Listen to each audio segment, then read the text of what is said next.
This will be a busier Hollywood Squares scene today because the budget committee and the board committee and then LRAPA staff. So there's going to be a lot of pictures on the screen today, just FYI for everybody. Oh, yeah. Funny how money creates more attention.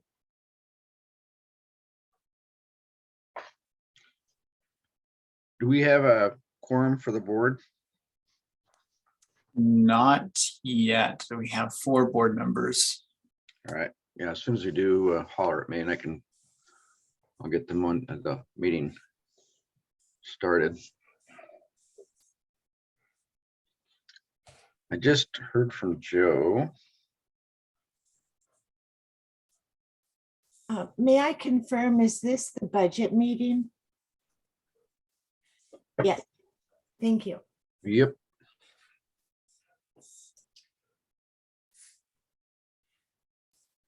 Good Morning, morning. Joe. Morning, morning.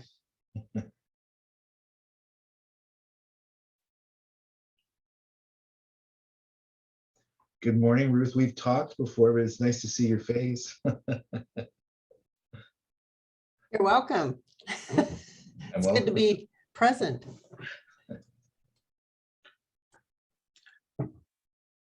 Oh, I just texted Steve. Ignore that, Steve. I was asking if you're going to join us and you're there when I looked up. I think we got a quorum now, don't we, Travis? 1, 2, 3, 4, 5. We do. I think that a quorum for the board, I don't know if the budget committee adds onto there to get the quorum as well. I believe so. And of the budget, 1, 2, 3, 4, 5 of the budget. So a quorum of the board and a quorum of the budget committee. So I think we're at that point. We have a few more people rolling in. I'll keep adding them as they arrive. That's fine. Just got a lot of things to cover, so I'm going to go ahead and call this meeting to order with roll call. All right, so present here we have with us from the board of directors, we have Chair Joe Piscineri, board member Mike Fleck, board member Howard Saxon, board member Terry Fitzpatrick, board member Joe Burney, budget committee member Ruth Linoz. I'm going to totally mess up some names here. It's Linoz, thank you. Budget committee member Don Kenyon, budget committee member Marianne Dugan, budget committee member Steve Schmunk, budget committee member Adam Rue, and let me check here, and board member Janine Parisi, vice chair, joined us now. And from staff, we have Steve Dietrich, Julie Lindsay, myself, Travis Knutson, Lance Giles. Eva from the budget committee is here as well. Sorry, Eva. Dylan from the budget committee is here. And we have some LRAPA staff present, Aaron, Cassandra, Chris, Colleen, Debbie, Jonathan, Katie, Max, Robbie, Trinidad, and Colleen. Oh, I mentioned Colleen. And then Marlene, who is our minute keeper, is present as well. Perfect. Thank you very much. First item is would be actually, we've already done, well, maybe we should do some introductions with some of the people, at least with the budget committee folks or with the board. And let's go ahead and do that. So we have a lot of people here that don't have a clue who the other people are. So let's go ahead and do introductions with the board first. Travis, see if you can go ahead and call off some names, and if board members can just briefly describe how long you've been on the board and from what area maybe of the region or the county that you're from. Sure. Joe, want to go first? Oh, okay. Well, I'm Joe Piscineri. I'm currently the chair. I've been on the committee for several years now. I am currently a Springfield City Councilor representing the Ward 6, which is the Thurston area. Okay, Vice Chair Janine, and then after we'll go Mike. Hey everybody, I'm Janine Parisi. I'm the vice chair of the LRAPA board. I'm a citizen representative from the city of Eugene. Thanks, Mike, and then Howard. Mike Fleck, Cottage Grove City Councilor. I think about 12 years I've been on this board. Thanks, Mike. Howard, and then Terry. Yeah, Howard Saxon. I've been on the board about 2 years. I'm a City of Eugene appointee, citizen member. Thanks, Howard. Terry, and then Joe. Terry Fitzpatrick. I represent Springfield, and I'm the third-year member of the board. I've been about a year. Thanks, Terry. Joe, and then Ruth. Joe Bernie, I was under the delusion I was representing Springfield. I'm just kidding. County Commissioner from District 2, Springfield, on the board a little over 3 years. Thanks, Joe. Ruth, and then Dawn. Ruth Lee knows I'm a resident of Springfield. I'm an executive director of a small nonprofit transportation system down in Cottage Grove. First time on this board. Thanks, Ruth. Dawn, and then Marianne. Hi, I'm Dawn Kenyon. I'm a city councilor in Oak Ridge, Oregon. And this is my very first time on the budget committee. I'm happy to be here. Thanks, Dawn. Marianne, and then Steve. Marianne Dugan. I am an appointee to the Budget Committee from Eugene. I'm a civil rights attorney. I've been on the committee since 2014. Thanks, Marianne. Steve, and then Adam. Steve Schmunk, Springfield, citizen member. I previously in business in Springfield for all my life. Most recently retired from my company, SecureCom, a low voltage company. Thank you. Thanks, Steve. Adam, and then Eva. I am Adam Rue, appointee from Eugene area, and I've been on the committee for, I think this is my 3rd year. Thanks, Adam. Eva, and then Dylan.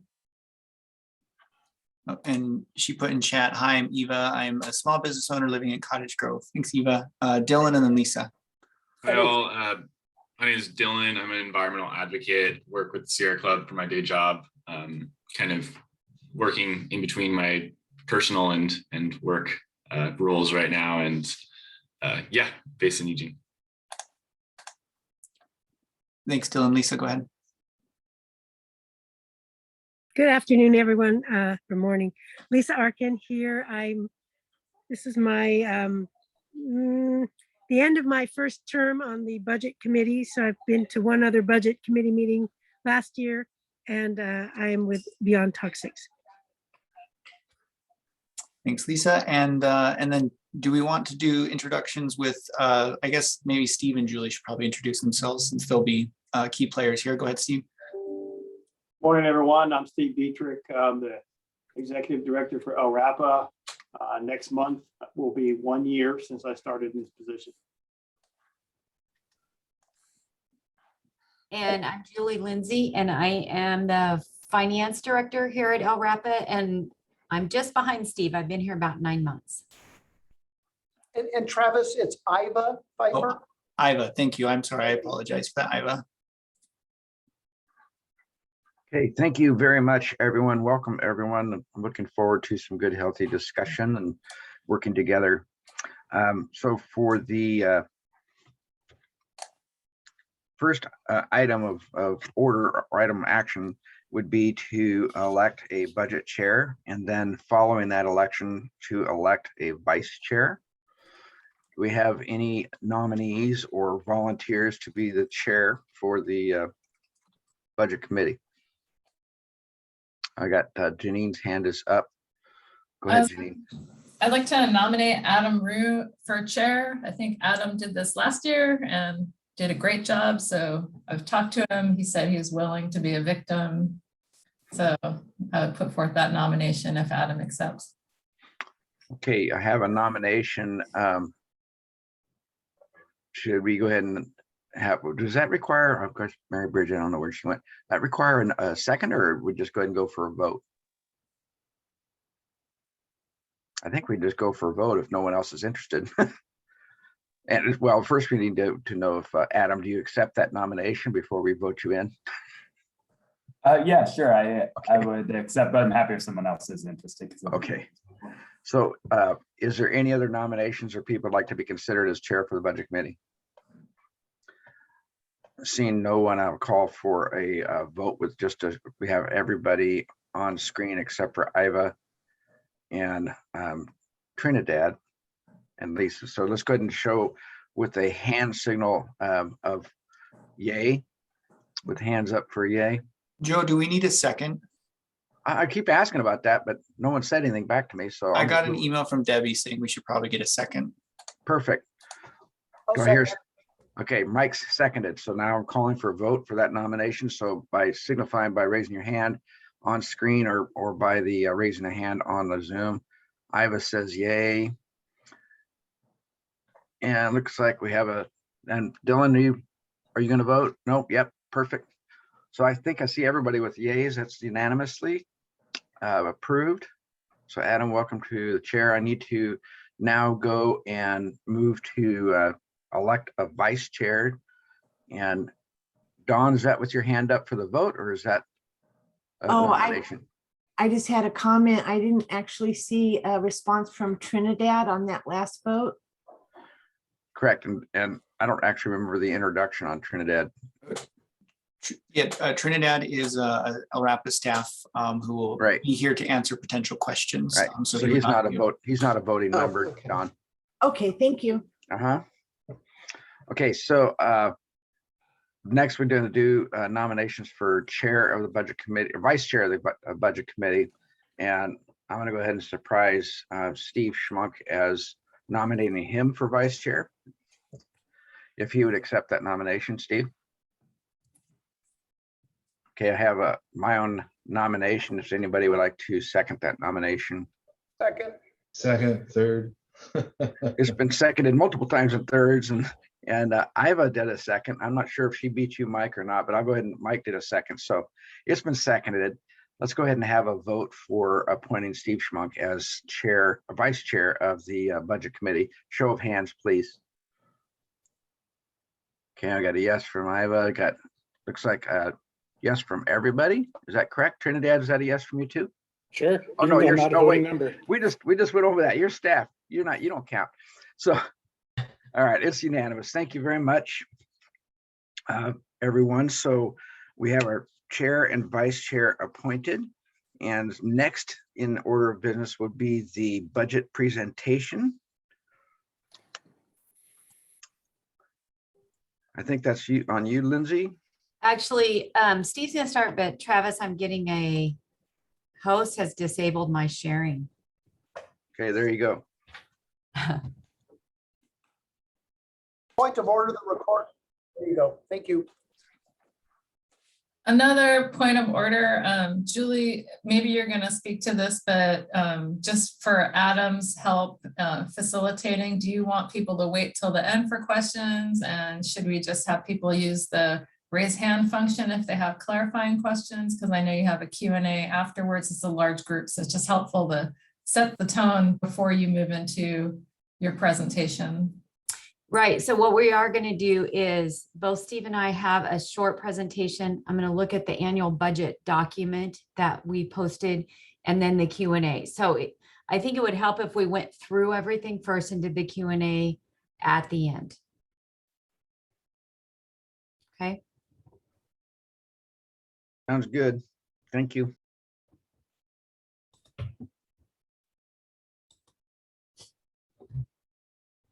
Okay, good morning, everyone.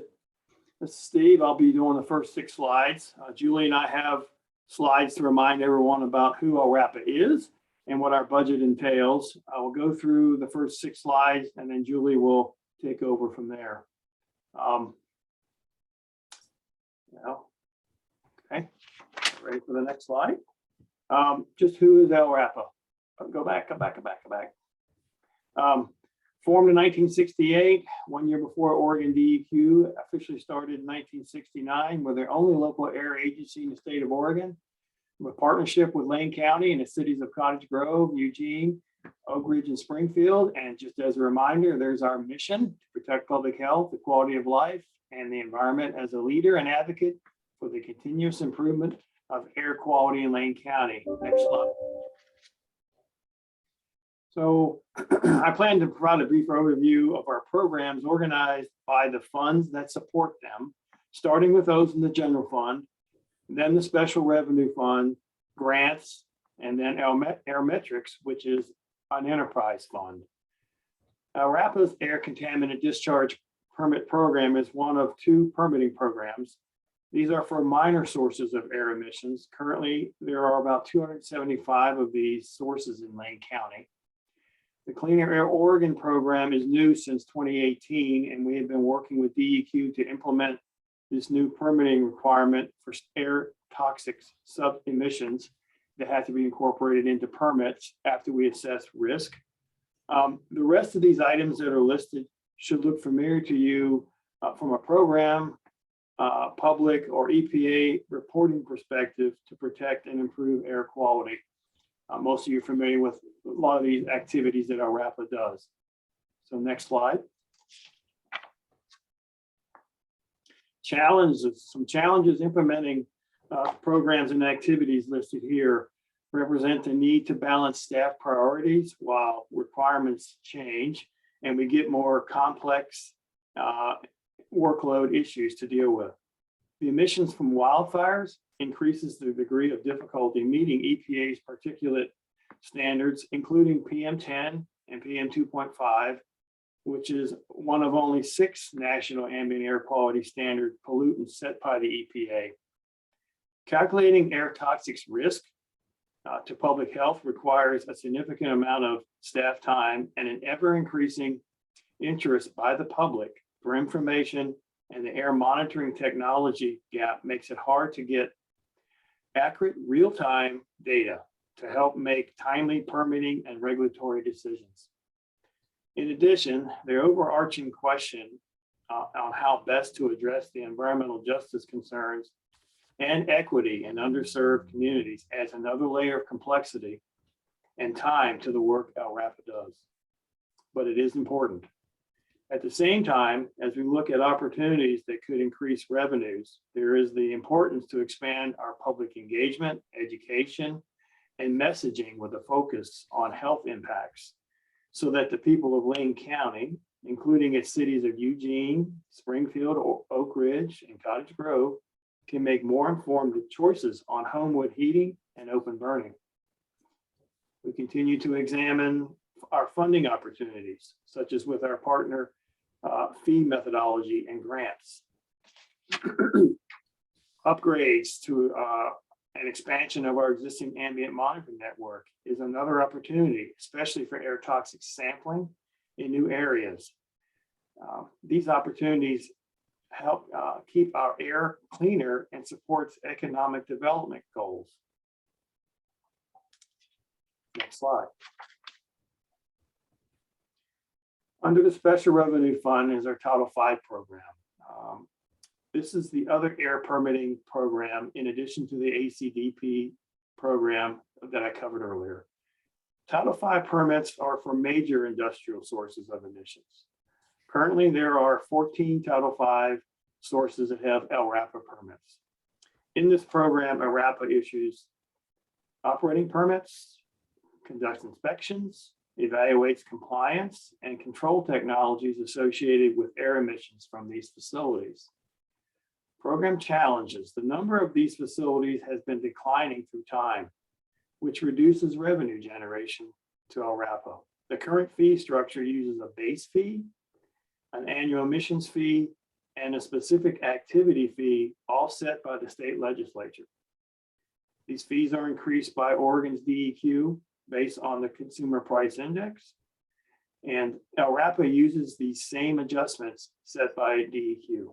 Unfortunately, the revenues do not cover the cost of the program without adjustments of staff allocations to other funding. There is the requirement that everyone needs to keep in mind that under the Clean Air Act, as states and local air agencies have been giving the requirements, given these requirements by EPA rather, through a delegation of authority, the program needs to be fully funded, which creates another added of urgency to make sure that is accomplished. At the same time, there's a backlog of goals that need to be attained, and staff time is needed to accomplish this. Under program opportunity, we want to explore the current fee structure with DEQ, as well as other revenue possibilities. And we also internally want to review how our costs are allocated for this fund. Next slide. Grant funding, another revenue bucket that we have. In this case, I want to touch on the TAG and American Rescue Plan. Most of you are familiar with TAG 1.0. Is associated with the work currently being done in the Oak Ridge Westford Airshed. This is a $4.9 million grant. It spans 5 years that began in fiscal year 20. And so we're in the third year of this grant already. The goal is to reduce emissions from wood smoke through work that includes activities like the wood stove replacement, providing air filtration, the community firewood program, and local opacity code enforcement. This grant has helped, believe it or not, reduce particulate emissions considerably, and LRAPA submitted maintenance plans for PM10 and PM2.5 and a redesignation to attainment request to EPA earlier this year. If you look at the photos there, the top photo there is an existing before wood stove is replaced. The second photo underneath represents the EPA certified wood stove that's been replaced the existing wood stove under this program. And then in the bottom right-hand corner there, you see before and after of an attic receiving insulation as part of the weatherization program, again, to reduce the amount of wood that needs to be burned. LRAPA also applied for TAG 2.0 grant, amounting to $2.7 million for an additional 2 years of the efforts already seen in the Oak Ridge Westford Airshed. The goal is to continue reducing PM emissions from wood smoke, just as TAG 1.0 has been able to accomplish so far. Other efforts include chimney sweep vouchers, stove thermometers, and wood moisture meters, and an electronic reader board to provide timely messaging to the community. LRAPA expects to hear confirmation, but it hasn't been given yet by EPA awarding of this grant. So we're patiently awaiting that. And lastly, the current administration has made the American Rescue Plan grant money available through the EPA. LRAPA will be receiving some of these funds in the tune of the amount of $68,000. And the focus will be on ambient air monitoring improvements. Next slide. So for my last slide, the production of, for Air Metrics in the Enterprise Fund, production and sales of mini-vol tactical air sampler, portable samplers, is the majority of the program, along with calibration services and refurbishment of these samplers. The Air Metrics sales team works directly with domestic and international customers and maintains a network of international distributors. In the photos you see to the right, the top photo is actually in the country of Mali in Africa with one of our samplers deployed. The black box that you see in the next photo is actually what the mini-vol TS portable sampler looks like. And then in the bottom right-hand corner, this is at a location in Chile, and they're actually trying to monitor the effects of the, I think pronunciation here, Chitin volcano eruption emissions on nearby communities, which a lot of times is heavily laden with particulate emissions. And this is what our sampler is being used for there. Program challenges include, technology updates and requirements. For quite some time, our samplers have been deployed and been used, internationally. But as technology advances, so do we need to advance, and also to meet any other monitoring requirements that are set by agencies such as the EPA.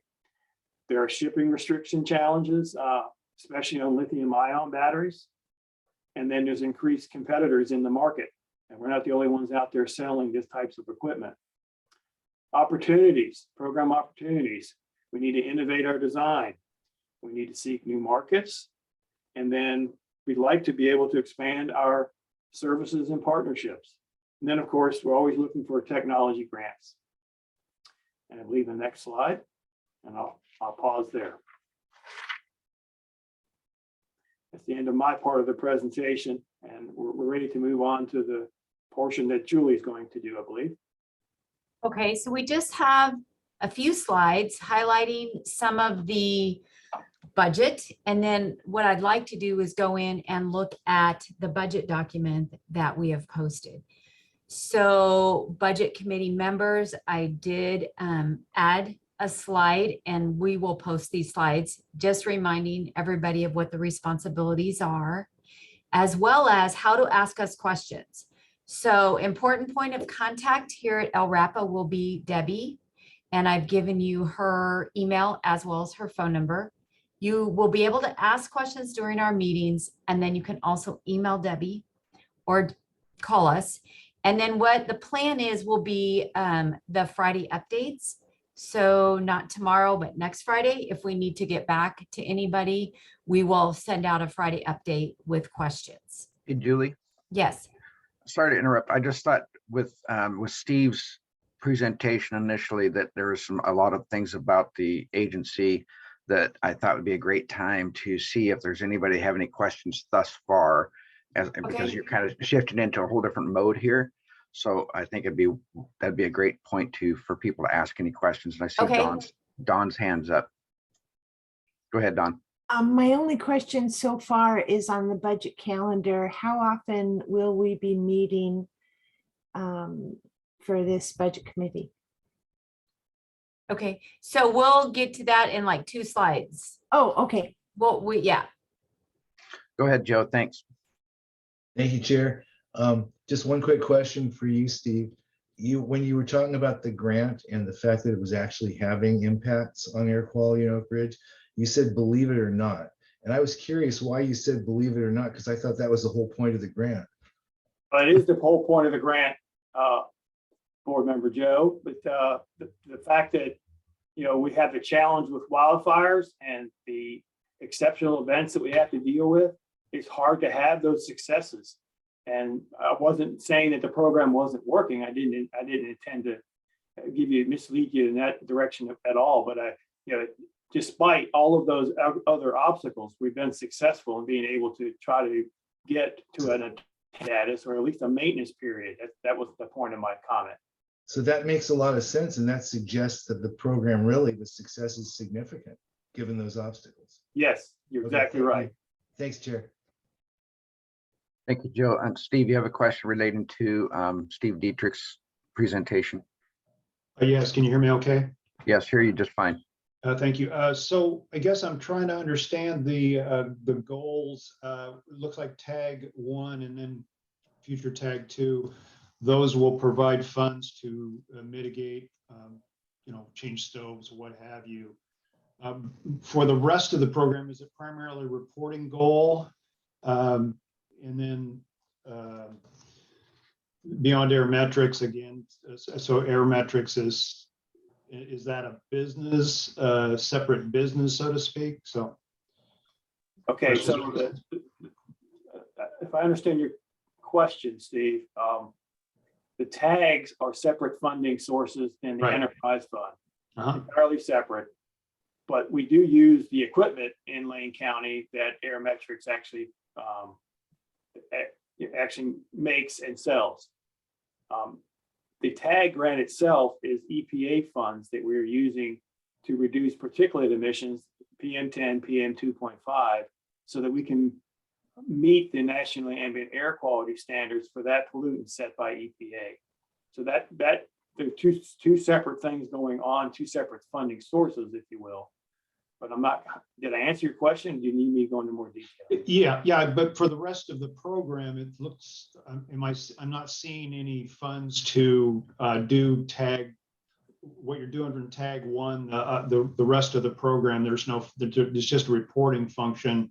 I say just, but that the primary goal is reporting, providing information to the community generally, and not affecting, for example, if somebody comes for a permit, you're not providing funds to them or help with mitigating their output. I mean, you're not providing funds for them to mitigate their output. You might be helping them understand where it's coming from. Okay, I had a hard time hearing some of your question, but I think what you're driving at here is the TAG grant money is not to help with permitted facilities. It's not helping industry. It's helping private homeowners. The biggest cause of the particulate matter issues outside of wildfires is home wood heating and the inefficient wood stoves that are used to produce those emissions. The TAG 1.0 is only going to get us through the first 5 years. TAG 2.0 is an attempt to further some of those same causes, but also have an added component because the grant requirements in TAG 2.0 are a little different than what TAG 0.1 is for applicants, and that is to involve more of the community, which we intend to try to do. All right, and so for Aerometrics, that's a separate business, and I didn't see any kind of income statement on that. Is there? Do you do that, or? So the numbers and what I tried to outline here with the different fund types is leading into the discussion that Julie is getting ready to do, which will show you more detail about the numbers, so to speak, associated with each of the funds, including Aerometrics. Thank you. Thank you. Thank you, Steve. So, okay, any other questions in regards to Steve's presentation? Oh, I'm sorry, Ruth. I just saw your hand disappeared there behind that window. Go ahead. Yes, I would like to know a little bit of the history behind the creation of. You're muted. I was unmuted. Okay. I wanted a little history about the development of Aerometrics. What were we meeting our own local needs, and then it blossomed into a business venture? Okay, I'm not the expert on the history of how it started, but the why is a little bit driven by being able to monitor air particulate emissions. And I believe at the time, the technology was something that was being developed internally to meet a need. As far as how it transpired to get to the point it is now versus how it got started, I would have to ask more LRAPA staff that were around then to be able to give you more idea of why, how it started. Apparently, there was an individual that actually had the technology that was an LRAPA employee at the time. They was able to develop the technology that is being used today. Okay, so I guess as we go through the discussion, I'll be listening for why do we continue to be a producer if there's resources available from other vendors. Okay, maybe when we get into discussion about enterprise funds in general, it may be an opportunity to explore that a little bit more. Okay, Ruth, is that all you have? Yes, thank you. Okay. Thank you. Okay, that was a good stopping point, it looks like. All right, so let's move forward now towards the topic of the budget directly. Go ahead. Okay, you ready? Julie, you got it. All right. Just a quick point of order, Joe. We should probably have Adam running the meeting. Oh, sure. Thanks for taking that, Joe. But happy to Thank you. hand it over to Julie. Thanks. Okay, I perfect. think that LRAPA chair is hesitant to give up power.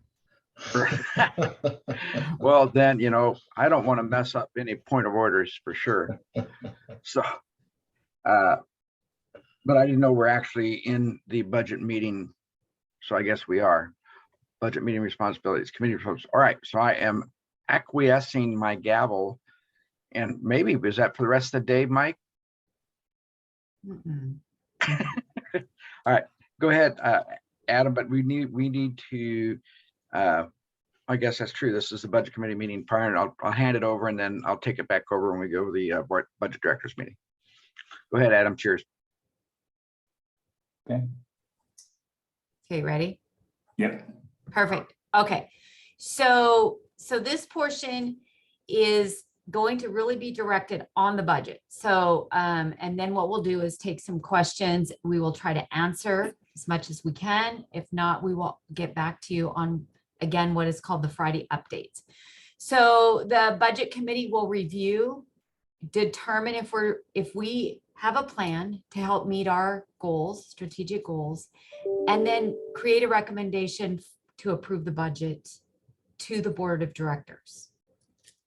Okay, so we have received the question about our meetings. So in this slide, and we will share this slide so that you guys have this, this is the 9 steps of the budget process.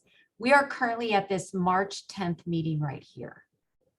Okay, so we do have another budget committee meeting set for the 14th. And if needed, we will do one more budget meeting on May 12th. Okay, this is also in the budget document.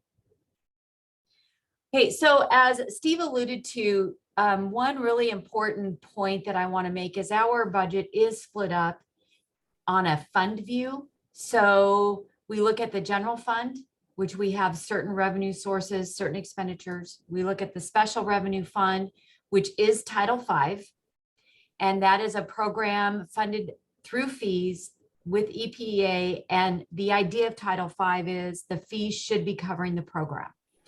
We do have our grants, and we do have the One Enterprise Fund, which is the Airmetrics that we just talked about.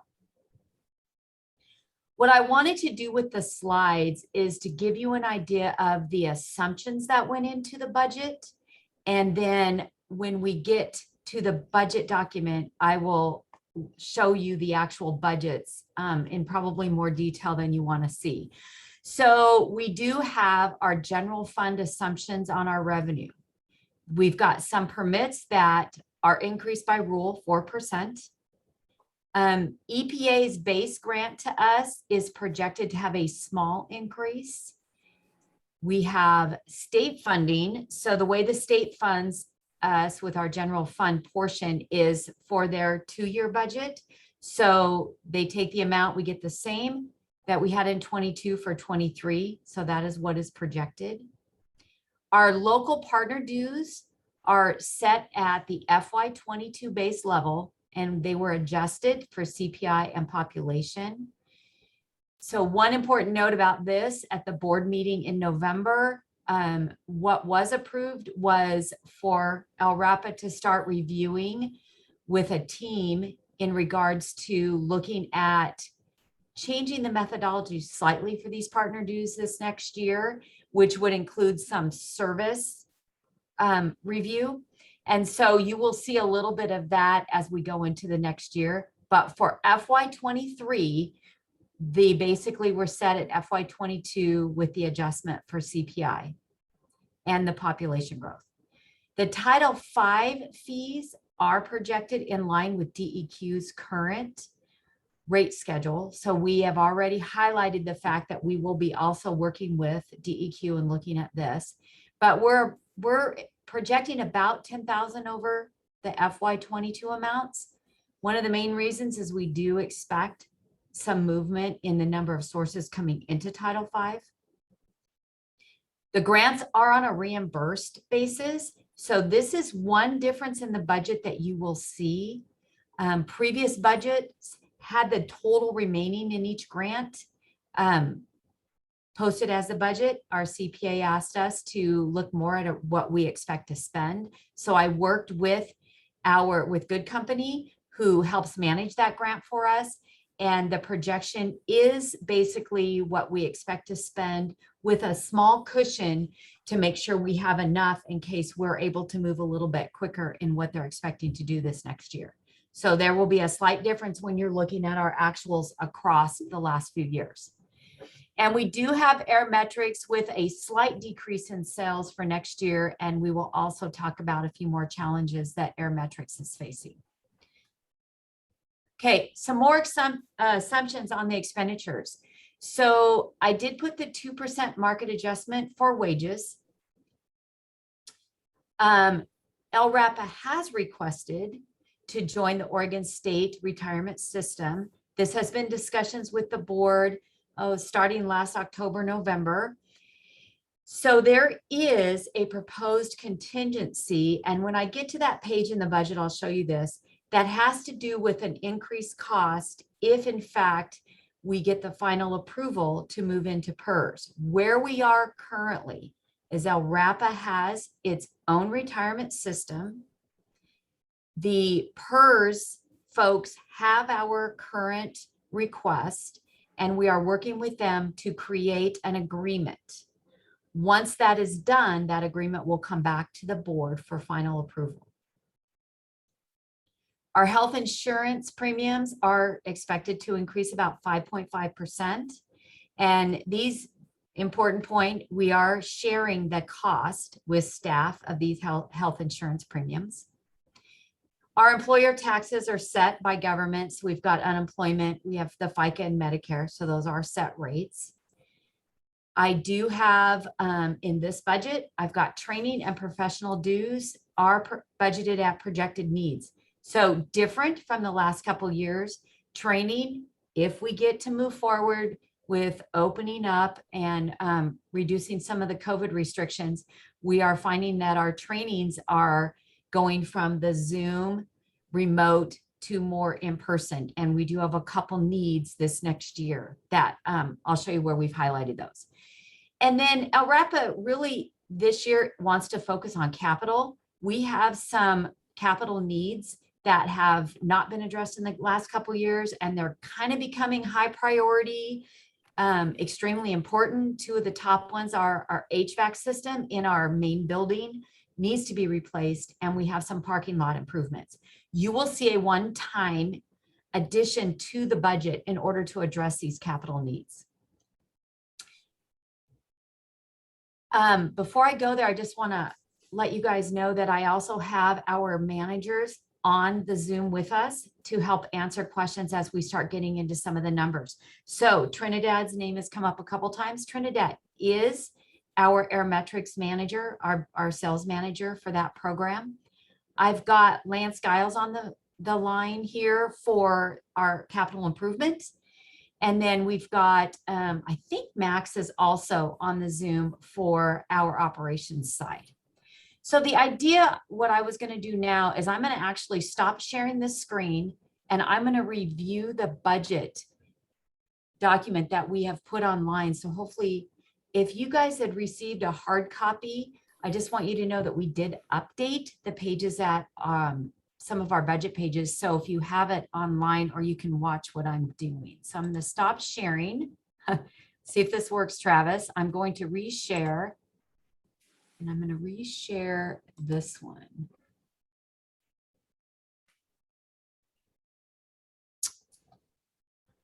I didn't do that very well. We saw it. It looked like it was working. You did see this one? Okay. Perfect. So you guys are seeing the annual budget. Is that a correct statement? Yes. Okay. It just happens to be another screen on mine, so I will move it over. All right. I would put it back, Julia, just. You would put it back. Yeah. Okay. I'm back. Yes? Yep. Perfect. Okay. So we tried to create a different look a little bit. I hope it's a lot more understandable. And like I said, there's quite a bit of detail in this budget, and we're happy to review questions with you all. So just to give you an idea what's in here.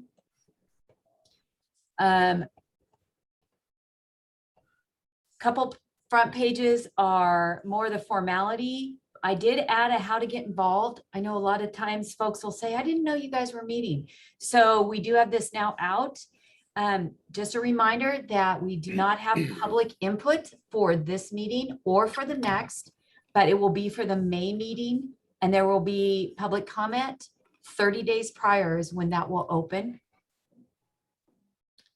Okay, we have listed the 3 different ways to provide public comment. And then we have also put our meeting schedule here.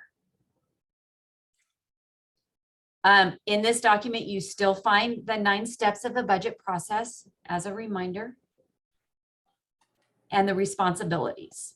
So I'm going to move through those pretty quickly. So I have provided you with an org chart of positions to see how we are currently organized. So the way that I look at the organization is in a division review. So under the agency director, we do have public education, we have admin, we have tech services, and we have operations. Okay, and then we have our positions here. Important to note, LRAPA has 19 FTE. And of the 19 FTE, we currently have 1 vacancy. In January, our reception accounting assistant went to another position outside of the organization. We are holding that vacant, and we will talk about that in just a few minutes. We do provide you with some introduction to LRAPA, as well as the mission and our value statements. There is a quick review of the agency functions in regards to the different programs that we have and some of our tasks and functions within each of those programs. We have some high-level agency goals that are in our budget: air quality, involvement, service, and partnership. So as we talk about our budget adjustments each year, these are our top goals that we are trying to align with. And then I have the director's budget message. So there is a lot of information in this budget message, and I do hope that you have had a chance to review it and or will be reviewing it before our next budget meeting. But I basically tried to outline some more detail of our revenues, specifically where the money comes from. We're going to highlight some concerns about some of this revenue and how we're hoping to find ways to increase that revenue. We have specifically, again, once highlighted, is this Title V issue that we will be working with DEQ on, our grants. And I can tell you that grants, there's a lot of grants out there. It is a matter of staff time for us to start reviewing where we can maybe start supporting more of our activities with grants. And then we have our enterprise fund. Also, just for if anybody is asking and looking to see how stuff is classified, this is some text on how we have classified our expenditures and then our revenues. Okay, so what I'm really wanting to show and highlight here are a couple budget highlights, and then the numbers is really what I want to get into, and then we can talk questions. So compensation issues. So LRAPA traditionally has done market adjustments for 2%, which is well below a lot of the wage increases that are happening out around the state. I plan on this next summer to be able to do a full analysis of our market. We also are going to be looking at the different benefits that are also out there as compensation packages with comparables. One of the items, again, that we have been working on is this PERS versus what our current retirement system is. So traditionally in Oregon, the governments are under that PERS retirement system. LRAPA just happens to be one that is not. Insurance premiums. So we do provide the health, dental, vision insurance, but insurance premiums are still increasing. We are working with CIS, which is our insurance provider, to see if there's ways to find different combinations to control some of those increasing costs of health insurance. You will see later on, we do have our staff positions. We are set at 19 FTE. This budget does not ask for an increase in staff, though several times has been highlighted. Grant would be great. We have permitting backlog. So the question is, how do we find the revenue to cover any increase in staff? Okay, and we've already talked about our assumptions, but for sure, Title V, we will be looking at a way to solve that financial issue in FY24. Okay, Cleaner Air Oregon. So I'm gonna, again, we're highlighting our grants. And basically just a long-term statement. So we are addressing a couple things in this budget. We are addressing some capital needs, and we are addressing current service levels for all of our programs. Though strategically and looking in the future, we still have quite a few budgetary constraints in regards to where we might want to be in our future. All right, most important pages. And I do apologize, but we did make a edit to the pages that were originally put out. And one of our biggest edits, or one of my biggest edits, is I added a column where I put the 22 adopted budget back in, and then I have the 22 projected. So when you're looking at these pages, one of the two changes we've made. In the previous budgets, the text part was down the middle, and you would look to the left for the old and you'd look to the right for the new. So what I have done is I've aligned it all to the left so that you can compare the years across and get us into this new proposed budget. The other thing is I have left an extra year in here, and the reason I have done that is because our FY21 budget and our FY21 actuals are not completely audited yet. We are going through a pretty extensive audit, and we're still probably a month away from getting any opinion from the CPA. So what you'll see is you'll see FY19 actual, FY20 actual, FY21 is unaudited, so there will be a few adjustments. FY22 budget that was adopted. And then I have put in an FY22 projected column based on current information, and then our proposed budget for FY23. So when you are comparing some of the detail numbers, it will help to compare 23 with maybe the budgeted of 22, because we've had, again, vacancies, we've had new employees, which is Steve and I, we're not part of the retirement system now. So there is some differences. Actually, Cassandra is also new. The first look is all of our funds. You will see color coding. And as you move into the next pages, we just slowly go into more detail. So this kind of brown color is the general fund. I give you one more summary look with beginning balances, our months of reserve for each of the funds. And then we go into very specific, the general fund. We do a general fund review revenue detail that breaks out our revenue. And then I do the general fund expenditures, which again gives you very line by line detail of each of our accounts in the general fund. And then we switch. We're going to look at just a couple graphs. So I've got proposed general fund. This is just to give you a picture. Some folks like to look at the picture to see how we are organized in regards to our funding sources. And then on the general fund side, what we spend our money on. And as you can see, 63% is personnel, because we are more service oriented versus product. I have also added this page. We have been getting a lot of questions on, give us more detail of some of these numbers. So this page gives you some professional services ideas of what we're spending that money on, professional dues, what our proposed training is, and our capital schedule. Okay, so for sure this year in FY23, we are asking for these capital projects hopefully to be completed.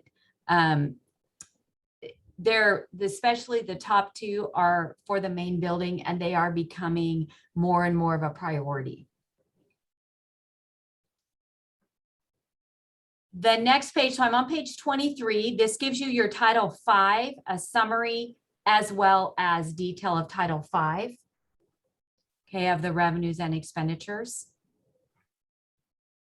And then you'll go into the grants. And again, most important, I realize that our previous years, you will see budgets amount for these total amounts of the grants. And now they're basically what we are expecting to spend. Just so you guys all understand, the grant budget currently is for tag 1 and the new expected tag 2. Because we are expecting that grant, the CPA has asked that we put it in the budget. By the time we get probably to a recommended budget, we may be asked to add that ARP. That ARP funding of that grant for the monitors just came in after these pages were already put together. And what we are expecting to spend this fund, the grant funds on. We do use a management company that does help us manage where these funds are going and all the contracts related to that. And then Aerometrics. So again, the revenues expected and some of the detail expenditures for that program.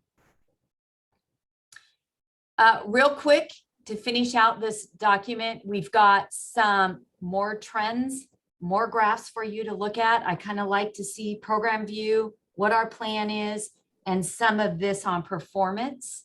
So we've got some highlights of that.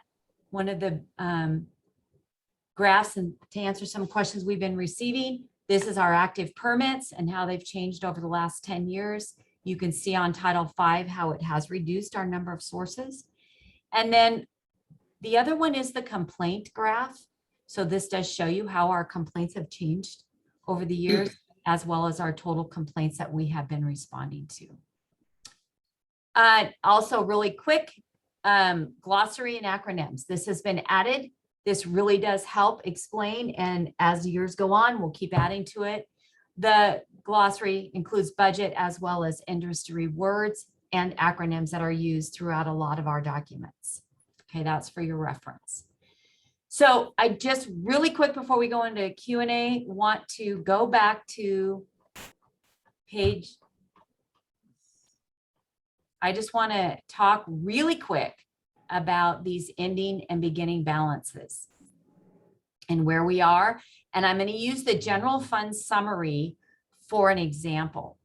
Okay, so I am on document page 19. So one of the really important numbers to look at in this budget is on our summaries. I have shown the beginning balance. So that beginning balance comes from the ending balance from the previous year. You can, I call it a reserve. It is really important for LRAPA to have a reserve in order to be able to respond to changes in the environment. So currently, our reserve at the end of FY22 is projected, now this is LRAPA General Fund, projected to be about 2.2 million. Again, that's an unaudited number. So if we go into FY23 with this 2.2 million, we are expecting to have an annual deficit, if this budget is approved, of 243,000, thus drawing down on that ending fund balance, bringing it back down to about 1.9 million, which is about 8 months worth of operating expenses that is in a reserve. That reserve is actually in a state of Oregon's account is where that reserve is sitting. The main part of this deficit for this coming year is that request for 160,000 to focus on those one-time expenditures of the capital improvements. Okay, so that is the general fund. And again, it's one-time resources that we're asking to draw down. And then you can see that with each of the budgets. You will be able to see that. So when I then look at Title V, same thing. We have 200 at the end of this year. I'm expecting to have about 211,000 in reserve. And this coming year in 23, we will draw that down by 65,000.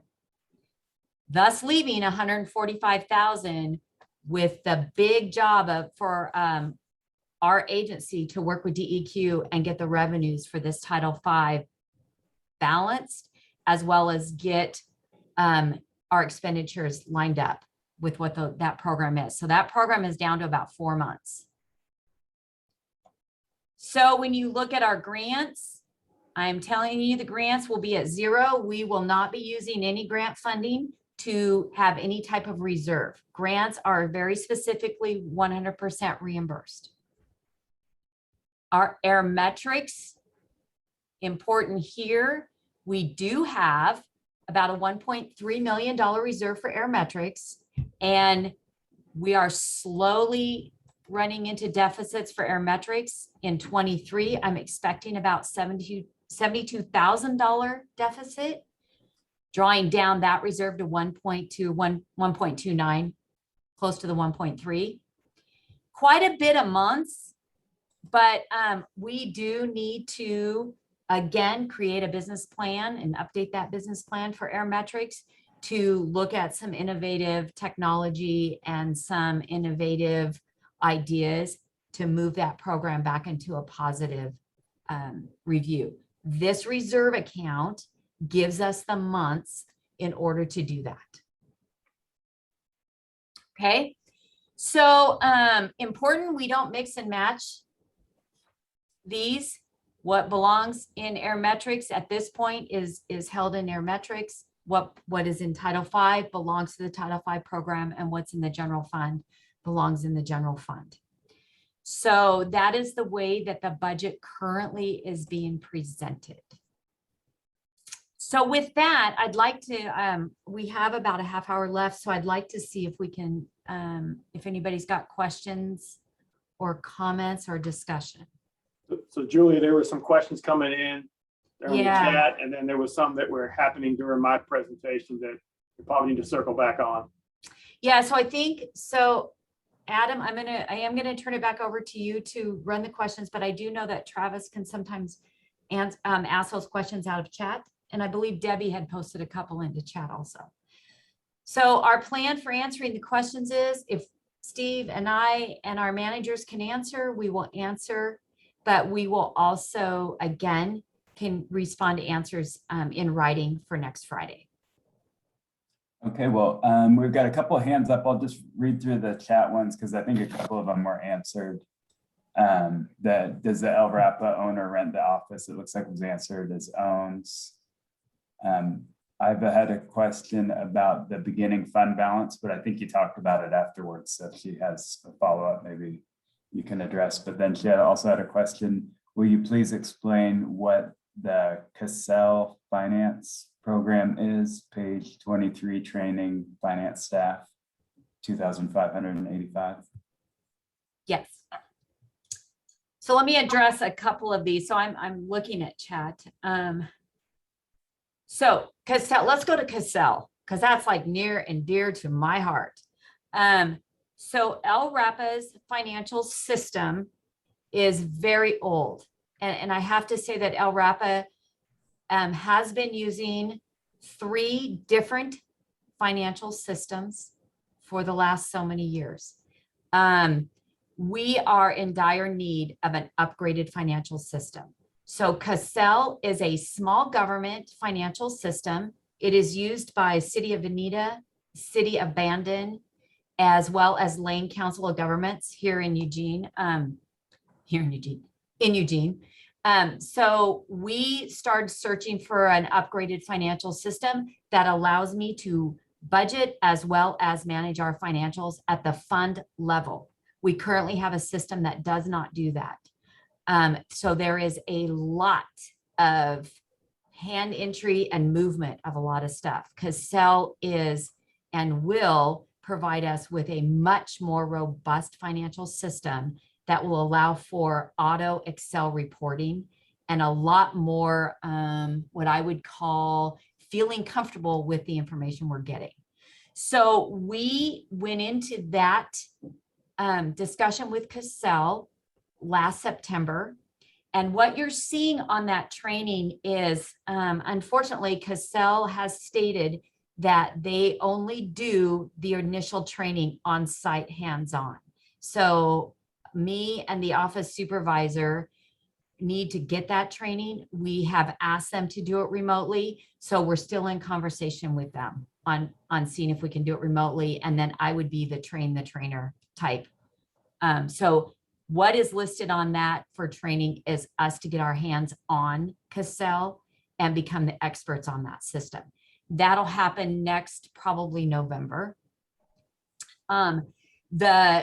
You guys will probably see a completely different budget next year, and the chart of accounts needs to be rebuilt, and the way we do our work needs to be rebuilt. We are planning on recouping a lot of the expense for Cassell by streamlining finance staff, and that is one of the reasons I was going to highlight that we are still holding that position vacant, so that we can really get an idea what Cassell is going to do for us. Okay, so that is the financial system coming. Let's see. Janine asked about the PERS contingency. In the general fund detail, I actually have a personnel line for PERS contingency. Just again, there is a calculation for the cost of PERS. It is about 18,500 would be an increase if LRAPA does get final approval to move to PERS. So what we had been asked by the board is to put a contingency in there. So a lot of folks, know that PERS is market driven in some fashion, and employers are asked to pay. There's a lot to the PERS discussion, but bottom line, it is a small increase. Another reason why I'm looking at the one vacant position with the finance folks to see if we can keep that contingency in there while at the same time implementing our new financial system. So no, the 100,000 contingency is in there, just like it was the last previous years. And the 30,000 is up in personnel, listed by itself in its own line. Hey, Julie. Yeah. I just want to chat in to mention to everybody. So for our attendees, if you put something in the chat, change the setting instead of having two hosts and panelists, change that to everybody. So that way everyone in attendance, including our minutes keeper, can see those chats. So just for the recording, I'm going to quickly read aloud Iva's questions where she said, hey, where does the beginning fund balance come from? It is a little over $4 million, and the 2021 projected ending fund balance says a little under $4 million. And then B, will you please explain what the Cassell Finance Program is, which you addressed those questions. And then Janine had a question of, does the $100,000 contingency include $30,000 in additional PERS costs? And when should that move into actual expenses? I think we should have contingency for PERS costs, but more in case costs escalate beyond the projection. So just wanted to say that for our minute keeping. And if you do have a chat, just make sure that everyone is selected so all parties can see. Right. So, and I do see they just reposted two of those questions. So the other question in there is, does LRAPA meet state budgeting laws? The answer is yes, but I can also let everybody know that since this is my first budget, I have done a little research, but I'm also going to be asking our CPA to do a review and make sure that we meet every single thing that we're supposed to meet. And so Janine, again, the contingency, there is the 30 and the 100 on there. And I believe we've addressed the Cassell Finance Program, and the beginning balance again comes from the ending balance from the previous year, brought over, and it is what we call a reserve. It is the beginning balance of our fund that is available, but we would always want to keep the reserve at the end. Could I further clarify? I think Iva's looking at your overall funds analysis. And if you look at the ending balance on it for your 2021 projected, this is the one that wasn't colored and is now colored. Your ending fund balance there is $3,997,371, yet your beginning balance is $4,075,429. So those numbers, it's funny because when you look at your actual budgets, they all balance, but this one seems to be off somewhere. This one is Let me get you, so.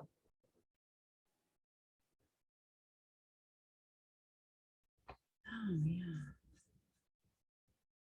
Okay, let me review that. I see that, right? Because I would go from the projected 3.9. So let me get back into the calculation and see where it says the 4.7, and I will clarify that for Friday. Thank you.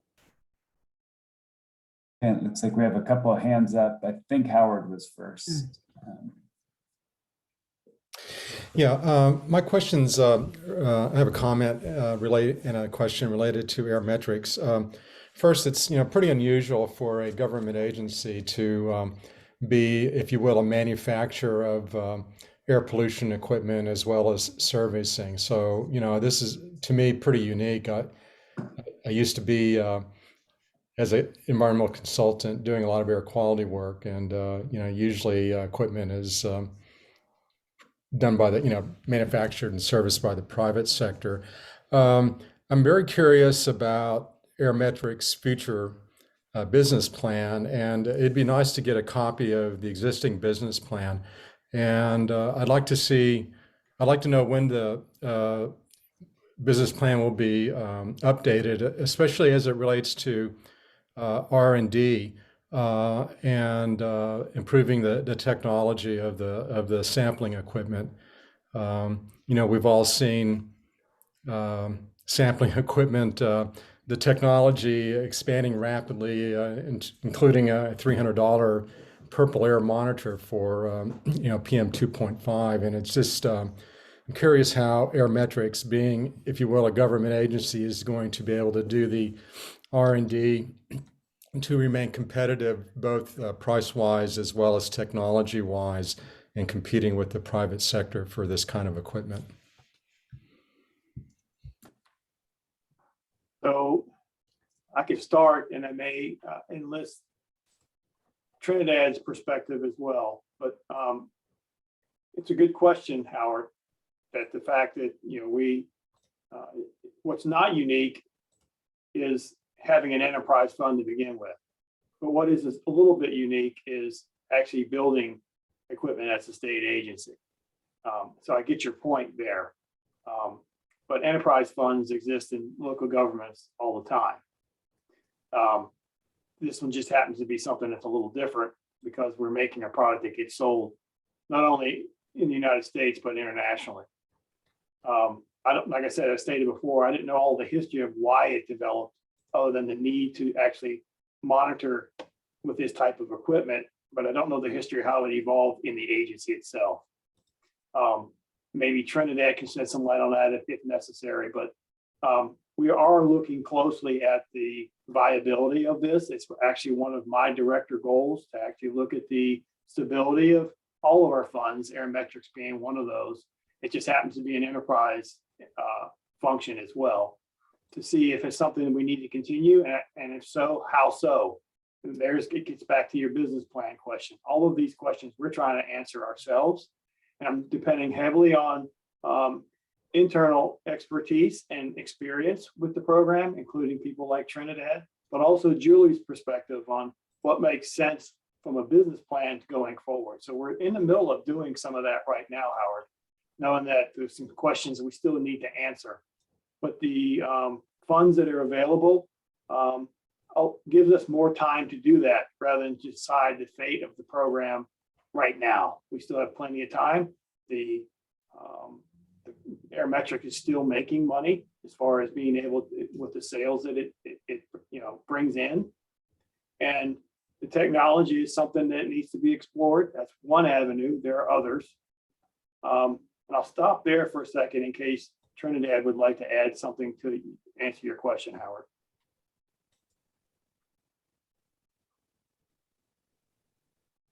You have something to add, Trinidad? Let's give your hand up. Am I on? Yes. Perfect. Okay. Yeah, that's a two-part question, Howard. It's a great question. I could give you the details of our history probably over email because it'd probably take too long to explain here, and especially since we're running short. But regarding the business plan, that's something that we're working closely with Julie and the rest of the Aerometrics team to come up with an organized way to present what it is that we do, how we're going to make money. One of the ideas that we've come up with lately is to partner up with an existing company that actually already produces equipment. They might be struggling. Airmetrics offers a brand name. We've been around since 1992.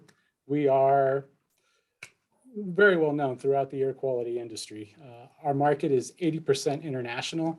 We don't do very much business domestically, strictly because of the clean air here in the States. Standards are lower internationally as far as regulation. So our samplers come in and fill a need that other samplers can't necessarily fill. They're higher flow samplers, they bog down whenever you have high concentrations of pollutants in the air. Our samplers are low flow. So you can go in, saturate an area with our samplers, come back, collect filters, get the analysis on those filters, and you have your data right there. It's for that very same reason that we were actually born. The Minivol created the saturation sampler market. And the idea of saturating an area with a sampler, it's basically an indicator tool. You find out where it is that you would want to cite a permanent sampler, a federal reference method sampler, or create a network. So we are working to be more transparent with what it is that we do, how we operate, why we operate. But again, I can give you some history later through email, possibly in that Friday email that you guys received. But that's where we are right now. Okay, thank you. That helps a lot. I think next hand up was Don. Thank you. I wanted to understand, is it this agency's process to present an unbalanced budget and ask the committee to suggest edits that will make it balance?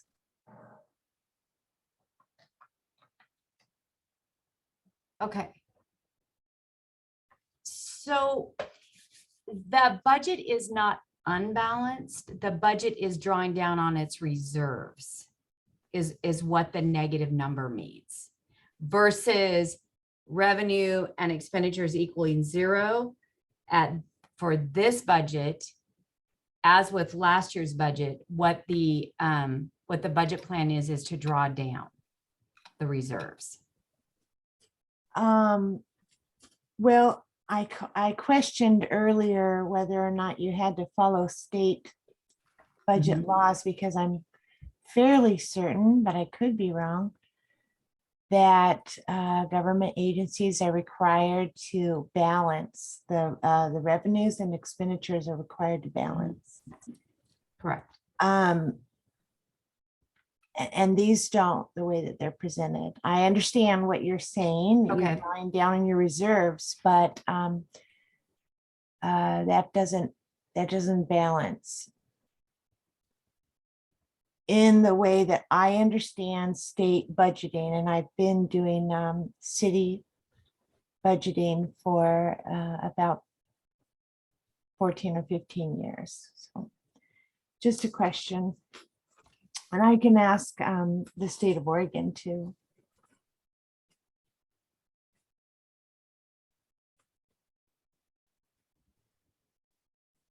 I think the next question was Mike Fleck, or next hand up. So, and just a quick comment about the balancing. It does balance. What Julie has done here, and I want to just start by saying I love this budget. This is absolutely wonderful. I'm a bit of a budget geek, and we are seeing a lot of detail that we have not seen and is not required by the state, by the way.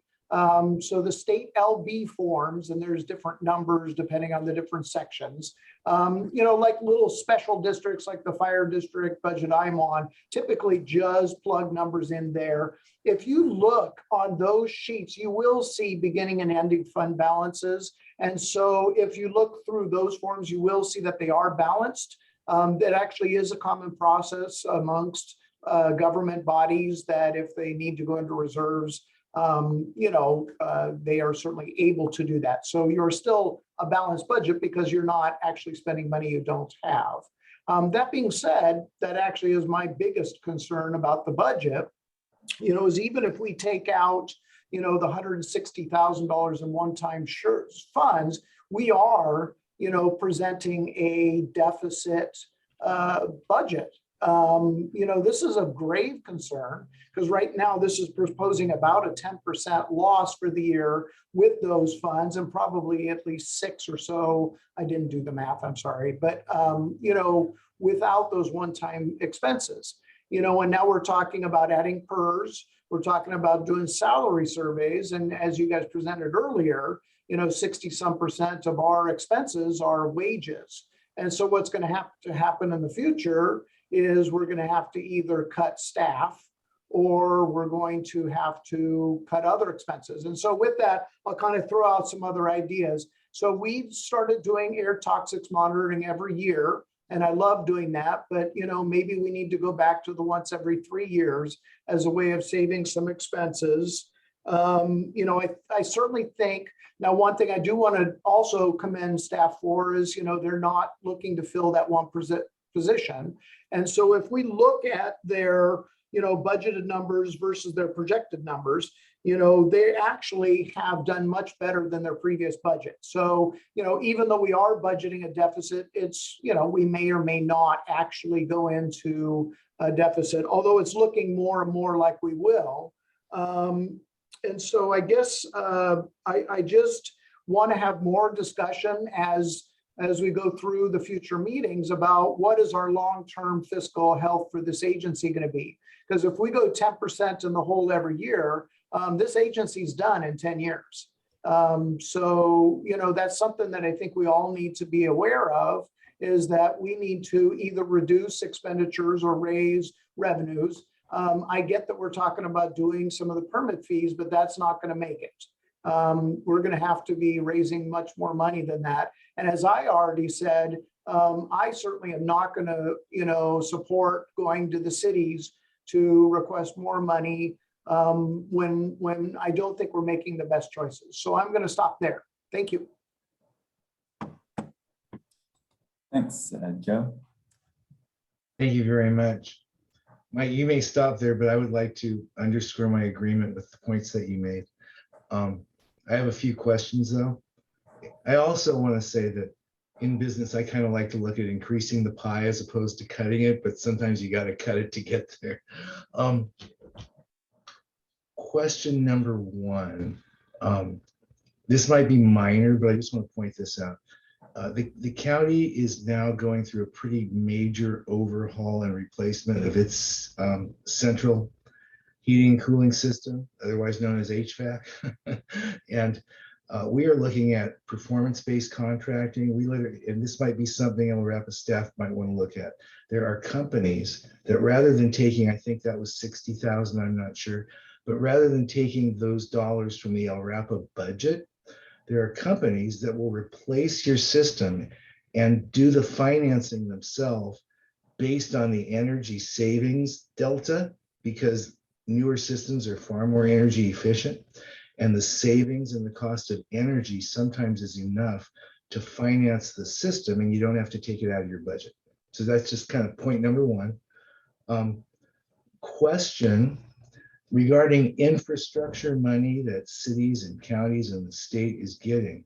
Is DEQ positioning to receive part of that? And if so, is LRAPA?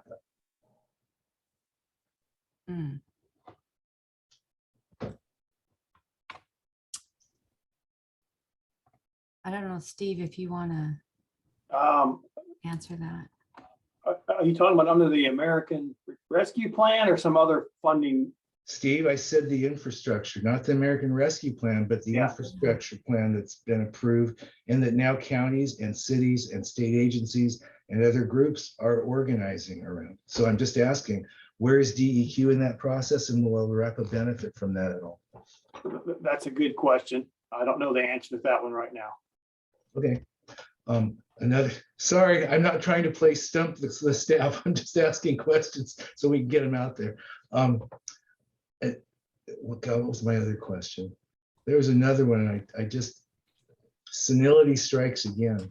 I guess the last question is, since we, in reading the chat, own the building, I presume that's free and clear. Is that correct? Yes. Yes. What's the value? What's the value of the building? I'm just curious. I'm gonna ask Lance. Lance, do we happen to know that? I can tell you it's probably in our audit and I would have to pull it up.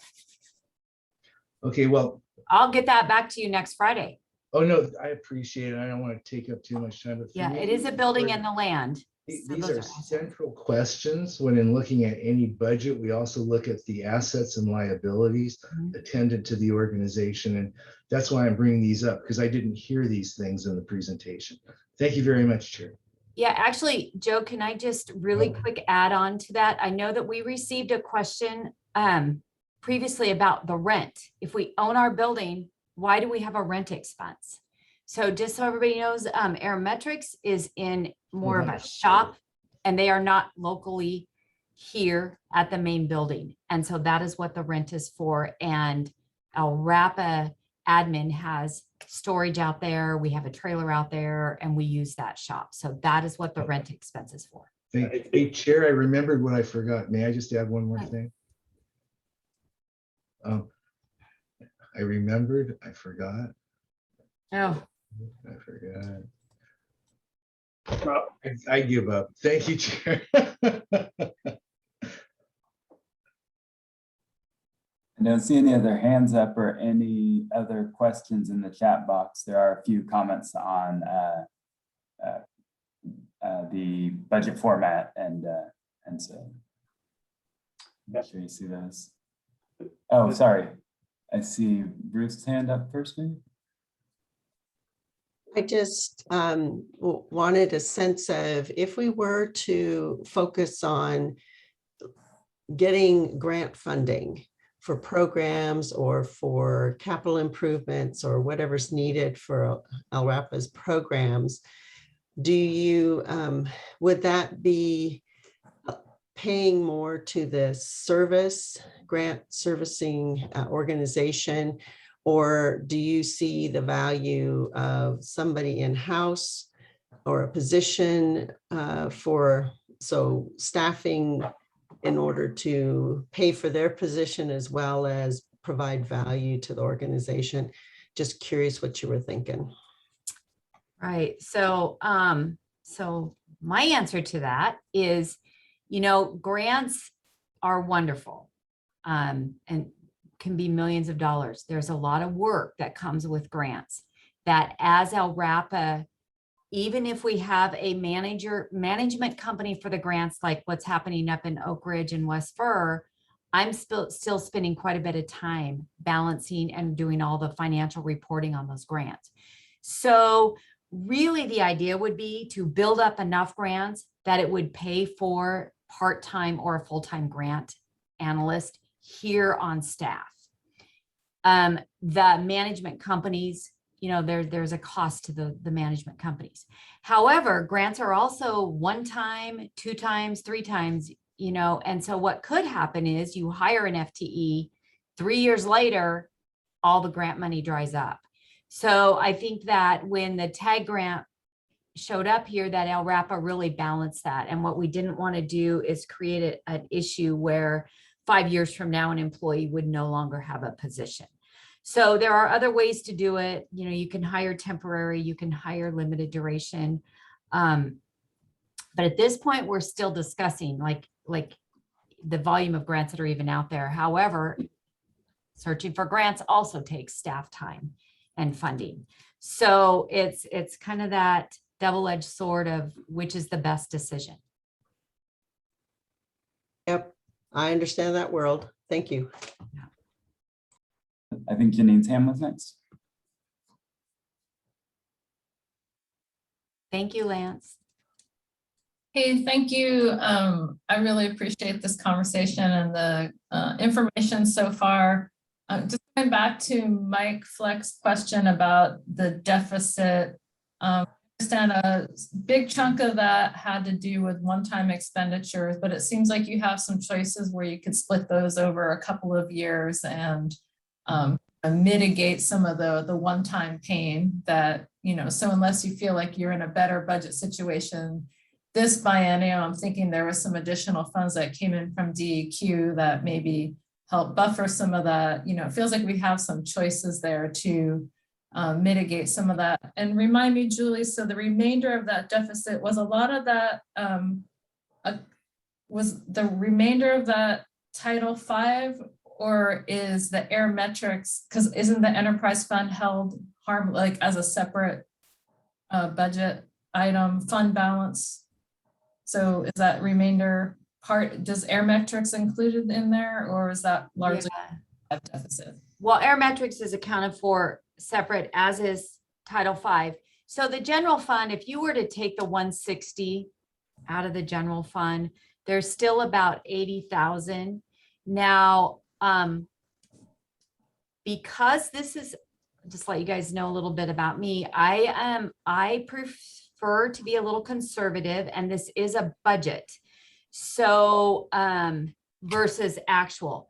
And because this is my first experience, I can't tell you how close I can project to actual, maybe until next year, because I've got to get some of these details in. I've tried as hard as I can for FY22 and for the general fund. And my projection for FY22 is to come in for the general fund below budget. And so this budget still does show about the 80,000 that we would be over, but I would have to tell you that I would hope that we don't kick in or have to use the 100,000 contingency. If we were to take that out of the budget, it shows that we have a surplus of 20,000 for the year. The problem is, because what I see with LRAPA's budget process is we don't do supplemental budgets. So it's really tough for us to take it out to make it look balanced. And in fact, if something was to happen next year and we needed the money, we would have to do a process to have the authority to spend that money. So the budget gives us the authority. Does that help?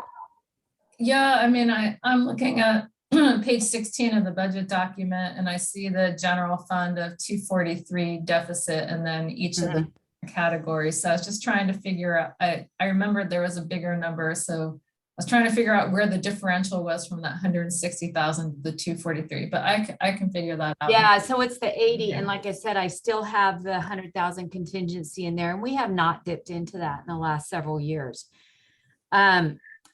You know, this next year, I'll be doing a lot more investigating of account by account by account to verify the spending. And so at this point, this is as conservative as as unconservative as I was feeling comfortable with.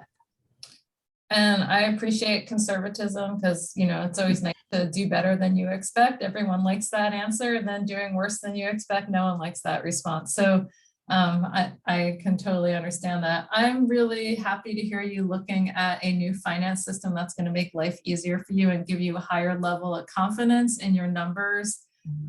Like for some of us who've been on this board for a number of years, we've had a couple of head scratching moments where we were not feeling super confident in the data that we were receiving. So I just want to appreciate the integrity and due diligence that you're doing on behalf of you know, the organization, but also for the board. And then just a side comment, it's just reflecting over the past couple of years where we had a different board member, and we look at that reserve fund, you know, the ending fund balance that becomes the next year's reserve. And there was some perspectives among some people that that number was outrageous. It was so large that it was almost like we were hoarding cash. So I'm going to diverge a little bit from my friend Mike on this point and feel like we have some room to move, and hoarding cash when there's needed expenditures. Everything's very expensive right now. So I feel like you have to be careful about what you choose to do, because, you know, everything's very pricey. But on the other hand, sitting on a wad of cash that we're not using doesn't, and when the organization has real needs, doesn't help anybody either. So I don't know if it was 23 or 25 months of reserve, but we've got some room to move, and we're in a good place. And I just think it's interesting to see how perspectives change from year to year about the level of reserve and how safe or unsafe financially the organization is. I want to believe we're in a good place. So we're 5 minutes over, but there's still, so we're eating into the break time, but we got a couple more hands up. So hopefully we can get through Joe and then Ruth. I'll be really quick. I want to believe, I agree, Janine. Two things real quick. One, Julie, speaking personally, I really compliment you on at least articulately presenting this to the board. To me, this is one of the most, this enables this kind of discussion. And to me, I've seen a qualitative difference. So thank you very much. What I was forgetting was I wanted to make a point about the answer to Howard's question about airmetrics, I believe. I notice a significant difference between real-time private sector time and government time. I think that technology is such that this may be a really good joint venture opportunity with a company that has the capacity to introduce new technology, to exploit the relationships and branding that we have, and to run with it. I don't believe that's the mission or the goal of LRAPA. So I would say, rather than saying we're going to look into it, it's one of my goals for the next year, et cetera, to the degree possible, and you all know more than I, this may be a real opportunity to joint venture quickly in a rapidly moving environment where this type of monitoring is becoming really important with a company that can do that. So I think this is a decision that needs to be looked at and made with all due haste. Thank you. Can I respond to that? Oh, sure. That's a great point. And I think that we have a very real possibility with a company that is just getting off the ground. So that's awesome. I'm glad that you support that idea and that concept of growth in that manner. What I would have to dig into it more, Trinity, and see how capitalized, if this is a new company it is, and what its bandwidth is. I tend to think of existing groups, but hey, thank you very much. Enough said. Thank you. Looks like Ruth is next.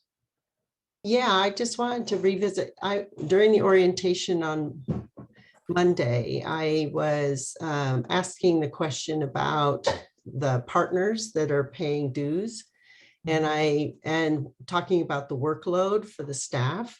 And it was mentioned that there was the potential to explore a review of each partner's dues in relationship to how much work and how much activity happens, and whether or not there needs to be some appropriate adjustments to those dues in order to better reflect what might be charged.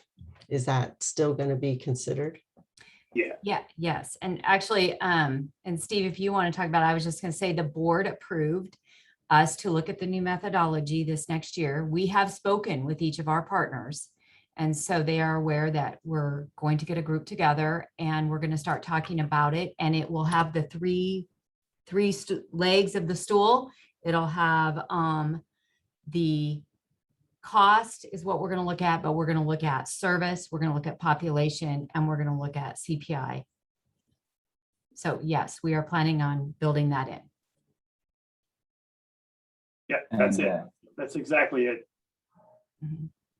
All right, if we can, Howard, we got a couple minutes, maybe people are going to need a chance to take some kind of break, I'm assuming, before the board of directors. So yeah, just real quick, I endorse what Joe said about airmetrics. I think needs to be a priority. Just a general comment on the budget document. I didn't see like a date or anything on it, and I would really appreciate some version control. So if there's going to be another iteration of this document, can we put a date on it so we know that we're operating from the latest version of it? I would appreciate that. Thank you. Yes, we will do that. And I also want to point out that Lance did put in the chat that the building and property is 1.44 million, the building that LRAPA is on. Well, I think, sorry, we went a little bit over unless there's anything else, I guess we'll adjourn the budget committee meeting till next time, and I'll hand the gavel back to Joe for the board of directors meeting in 5 minutes. It looks like you guys are starting. Thank you. So the Board of Directors meeting is scheduled to begin at 12:45. It is now 12:40, so everybody gets a 5-minute break in lieu of a 15-minute break. See you all in 5 minutes. Board members, please do not disconnect. You can turn your phones and microphones, or your camera and microphones off. And if everyone else that is not a board member, to go ahead, except for the 2 staff members, to go ahead and exit this Zoom meeting. See you all in 5 minutes.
Yeah, I hope everybody enjoyed your break.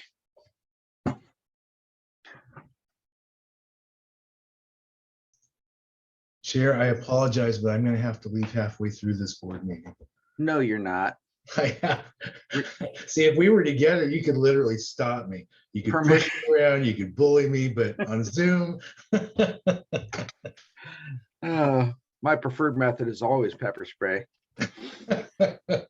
Hey, Joe, just wanna, when we get into this, we could probably do another roll call just for the separate. Oh yeah, no, I'm gonna call to order, or I Okay. will call a new meeting to order. I know it's already recording. So that was my plan.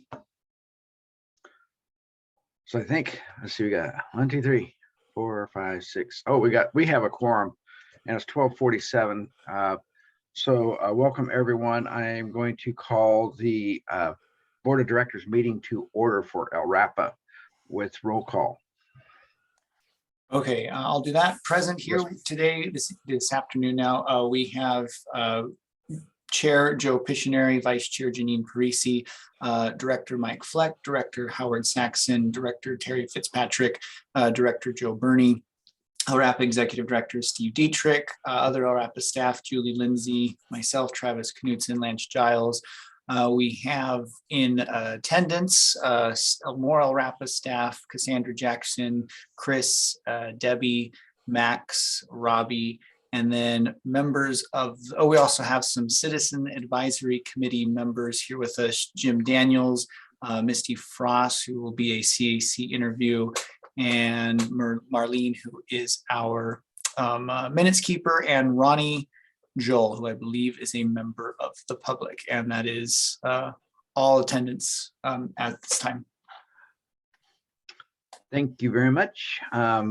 First item of order would be, is there any adjustments to the agenda? And I think that was actually already made and sent to everybody, correct? So third item would be public participation. Is there anyone from the public wishing to speak to an item on the agenda? If you are a member of the public and attendees, go ahead and raise your hand if you would like to speak, and I can give you the function to unmute yourself so you can do so. And if I don't see any raised hands, then I'll take that nobody wishes to speak.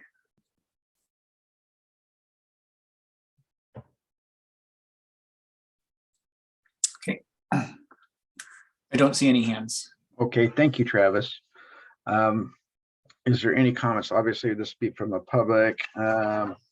So any comments from the board members on any unscheduled items? Mike, go ahead.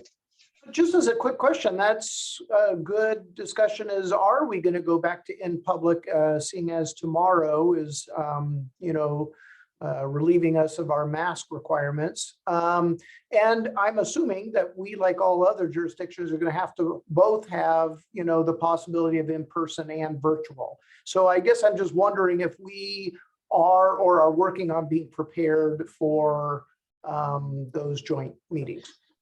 And actually, I'm glad you brought that up, Mike. Steve and I have been talking about that and trying to figure out, there's some logistics that are listed, logistical challenges that I think need to be resolved. And I think for now, the very temporary, for now, we'll stay in the Zoom platform until those are ironed out so we can be lawfully compliant.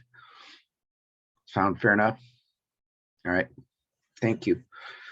So yeah, we're very aware of that, Mike, and just one of those deals. Any other comments from the board members before we move on the agenda? Seeing none, be moving on to the next agenda item, which is going to be the approval of the consent calendar. Do I hear a motion to do so? This is Howard. I'll move. Second. Case. So it's been moved by Howard Saxon and seconded by Mike Fleck to approve the consent calendar. All those in favor, please signify with you raising your hands or saying aye, whichever you prefer. Got it. So we have all board members present have signified with a yes sign and no reason to poll for a no. That action item has been approved unanimously. Next item will be the reports, and that would be a report, item number 5, report from the Citizens Advisory Committee. Okay, I'm promoting Jim Daniels, the chair of the CAC, to join us so he can give that report. And also we have 4 CAC applicants who will be interviewed today to be appointed to the board as well. Okay, thank you, and welcome, Jim.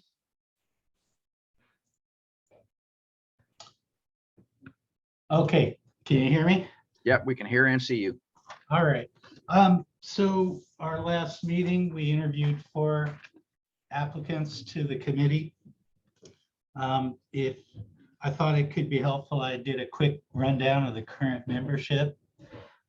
Jack Carter, who is an industry rep from Weyerhaeuser, moved for his job out of county, so he resigned from the committee. So we currently have someone in public health that works for Lane County Health. We have a Philbrook farmer representing agriculture. I believe he's from the Junction City area. There are 3 people in representing industry, myself, Kelly Wood from Wildish, and Evelina Davidova Kami from States Industries. I may have mangled her name. For community planning, we have Eric Burdett, who's not working in community planning. He's a student studying that. For general public, we have 2 reps, Paul Metzler's from Springfield and Terry Richardson from Eugene, and the fire suppression position is vacant. So we have 4 applicants. One is Chris Klein, who works in fire suppression for Oregon Department of Forestry. We have Peter Dragovich, I may have mispronounced that. He is retired from a career in city management, and it was suggested that he would also be in the community planning position. And then Misty Frost and Ronnie Joel would be general public. Misty, most of you are familiar with from her time on the board, and Ronnie is just general public. Both of them, I believe, reside in West Eugene. And then we've recently received an applicant since our last meeting, James Bruvold, who's a retired engineer from West Eugene. So as far as 4 applicants that we interviewed in February, the committee voted to recommend all 4 for appointment to the committee. And so we have at least, what, 2 of them, Travis, here now? Yes, those who are present with us this afternoon is Misty Frost, Ronnie Joel, and Peter Dragovich. The only one who is not here present is Chris Klein with ODF. Okay, so they're available if you want to interview them. Does any board members have any questions or comments in regards to the folks that have applied for those positions? Yeah, Mike, go ahead. Yes, I'm concerned we have several West Eugene folks that were on here. I guess I want to know a little more. You know, we talked about doing this as a more regional approach, and I guess I'm a little concerned. You know, obviously, if we're filling, you know, required positions, I'm certainly supportive. So I guess that's the one question I have. So are we putting everybody into at-large positions, or are we putting Chris Klein into a forestry position? What are the positions? Remind me where we're at. Okay, so Chris would be for fire suppression, and then Peter would be a second community planning position. Okay. And the final 2 would be general public, as well as the applicant that we haven't spoken to yet. I would say the committee is also very interested in having a more geographically representative membership. How to pull in volunteers is always a question. Thank you, Jim. Joe, comment? Thanks, Chair. Question? Yeah, just real quick. Were we to approve all 4 recommended, Jim, does that still leave a number of seats available? And if so, how many? Yeah, so we're allowed up to 15.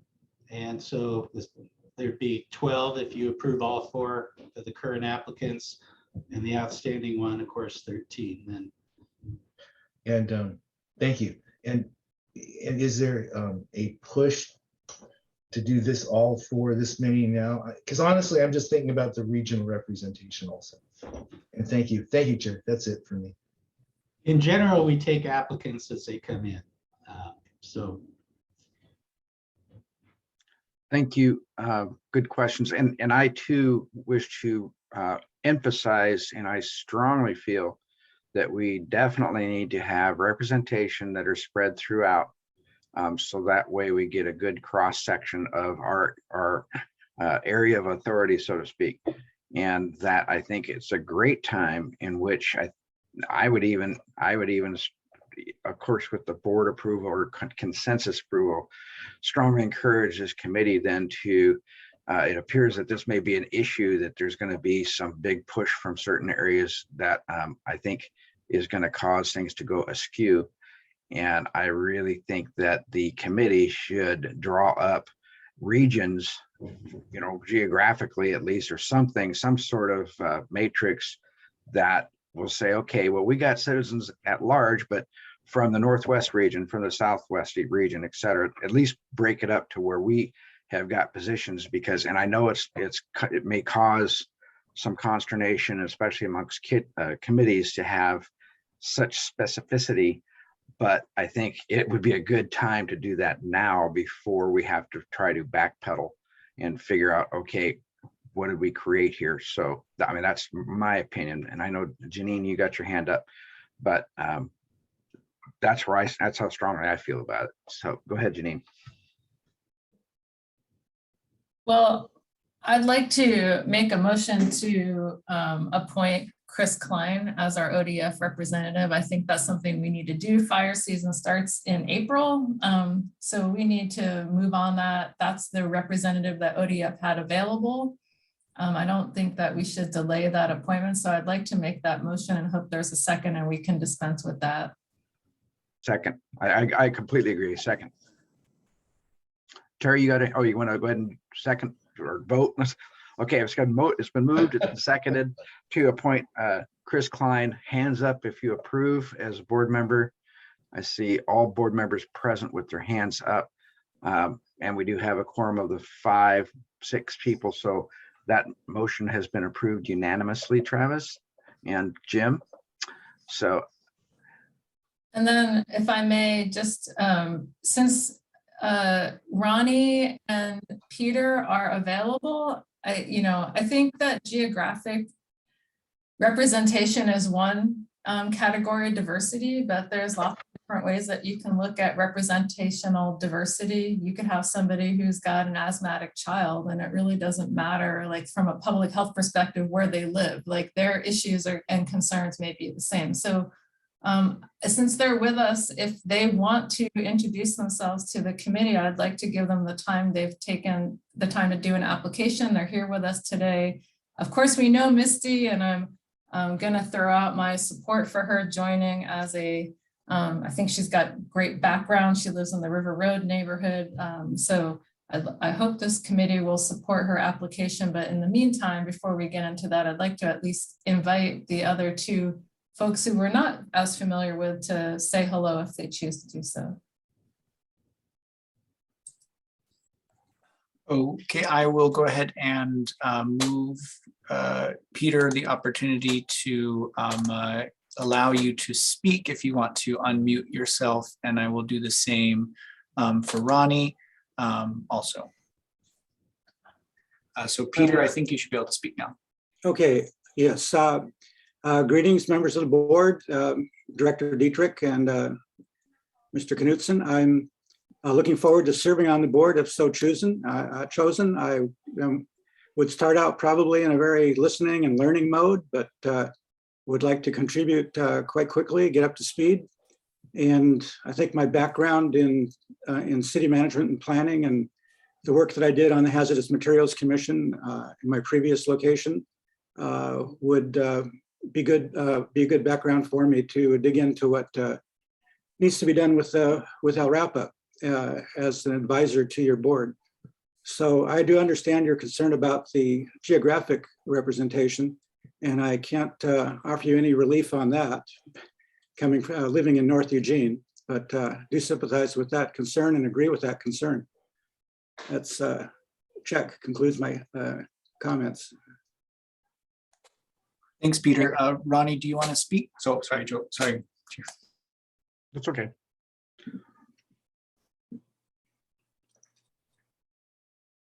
Is it okay for me to go? Yes, Ronnie, go ahead. Okay. My name is Ronnie Jall, and I have been a resident of Eugene most of my life. Grew up here from pretty much, other than when I was born in Portland, when my dad was in medical school. And then a short time I lived in Portland as a young adult, but I have pretty much lived my whole life here. Grew up here. I consider it, and I have been involved in, I have a master's in health education. I do have a lot of respiratory allergies, and I am kind of eager to put in my 2 cents and help out where I can. Thank you, Ronnie. And I did want to make a quick comment on yours, Ronnie, when you were talking about issues that you wanted to bring up to this committee, included crime and housing and clean water and soil, which really is not what this committee does. So I didn't want you to, go forward thinking that that's the topic in which would be a topic of discussion with you folks.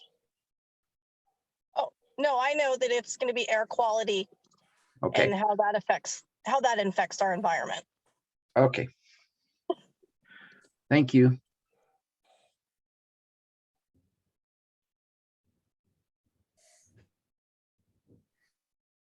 Mike, go ahead. So I guess I was not actually concerned about Peter either, because Peter's filling one of our required slots. And so that wasn't what I was mentioning. And so with that, I'm going to go ahead and just move that we appoint Peter to that position on the CAC.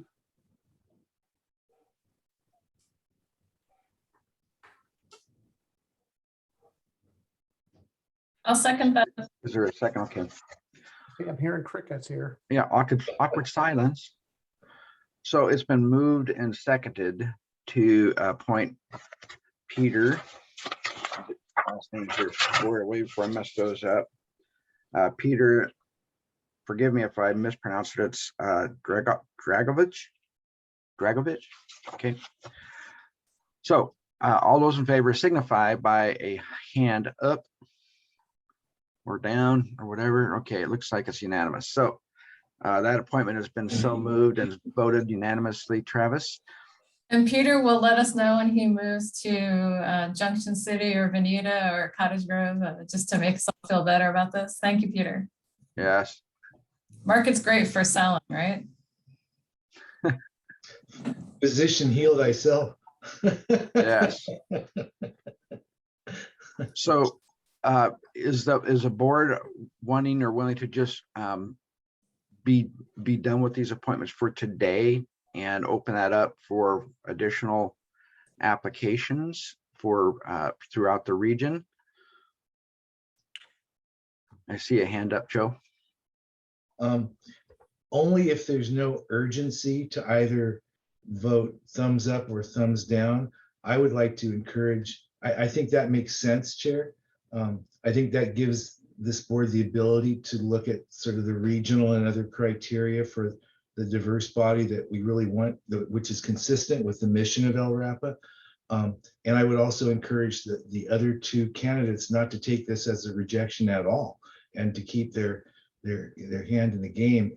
It's just that we need to mix and match in the appropriate way, and we don't know who else is applying. Does that make sense?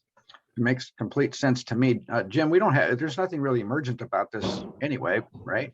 No, we have, our minimum is 7, so we're well Okay. within that.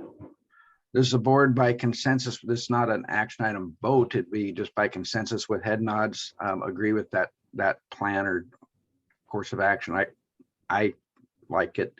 Everybody else okay with it? If not, then raise your hand. Okay, thanks. Something.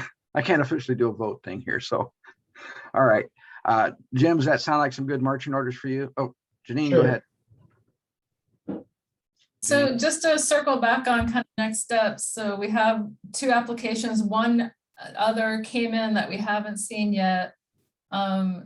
Is the Citizen Advisory Committee also planning on continuing to meet virtually? Because I feel like from a geographic representation, that virtual meeting can really help draw people from other parts of our community who, if they don't have to drive into Springfield or Eugene for a meeting. So to me, this is one of the sweet spots of COVID is a better participation on committees. So I'm wondering if that, is that part of the outreach? Do people know that? And is that kind of like the game plan moving forward, at least for the foreseeable future?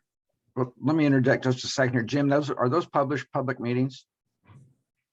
Yes. Okay, that's required by law now to have that platform, Janine. So that's not even, that won't even be a question, really. It's they have to, as a public meeting, provide Zoom access by state law.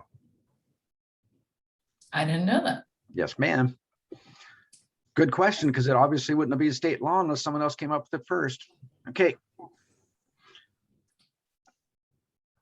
Everybody good, move on.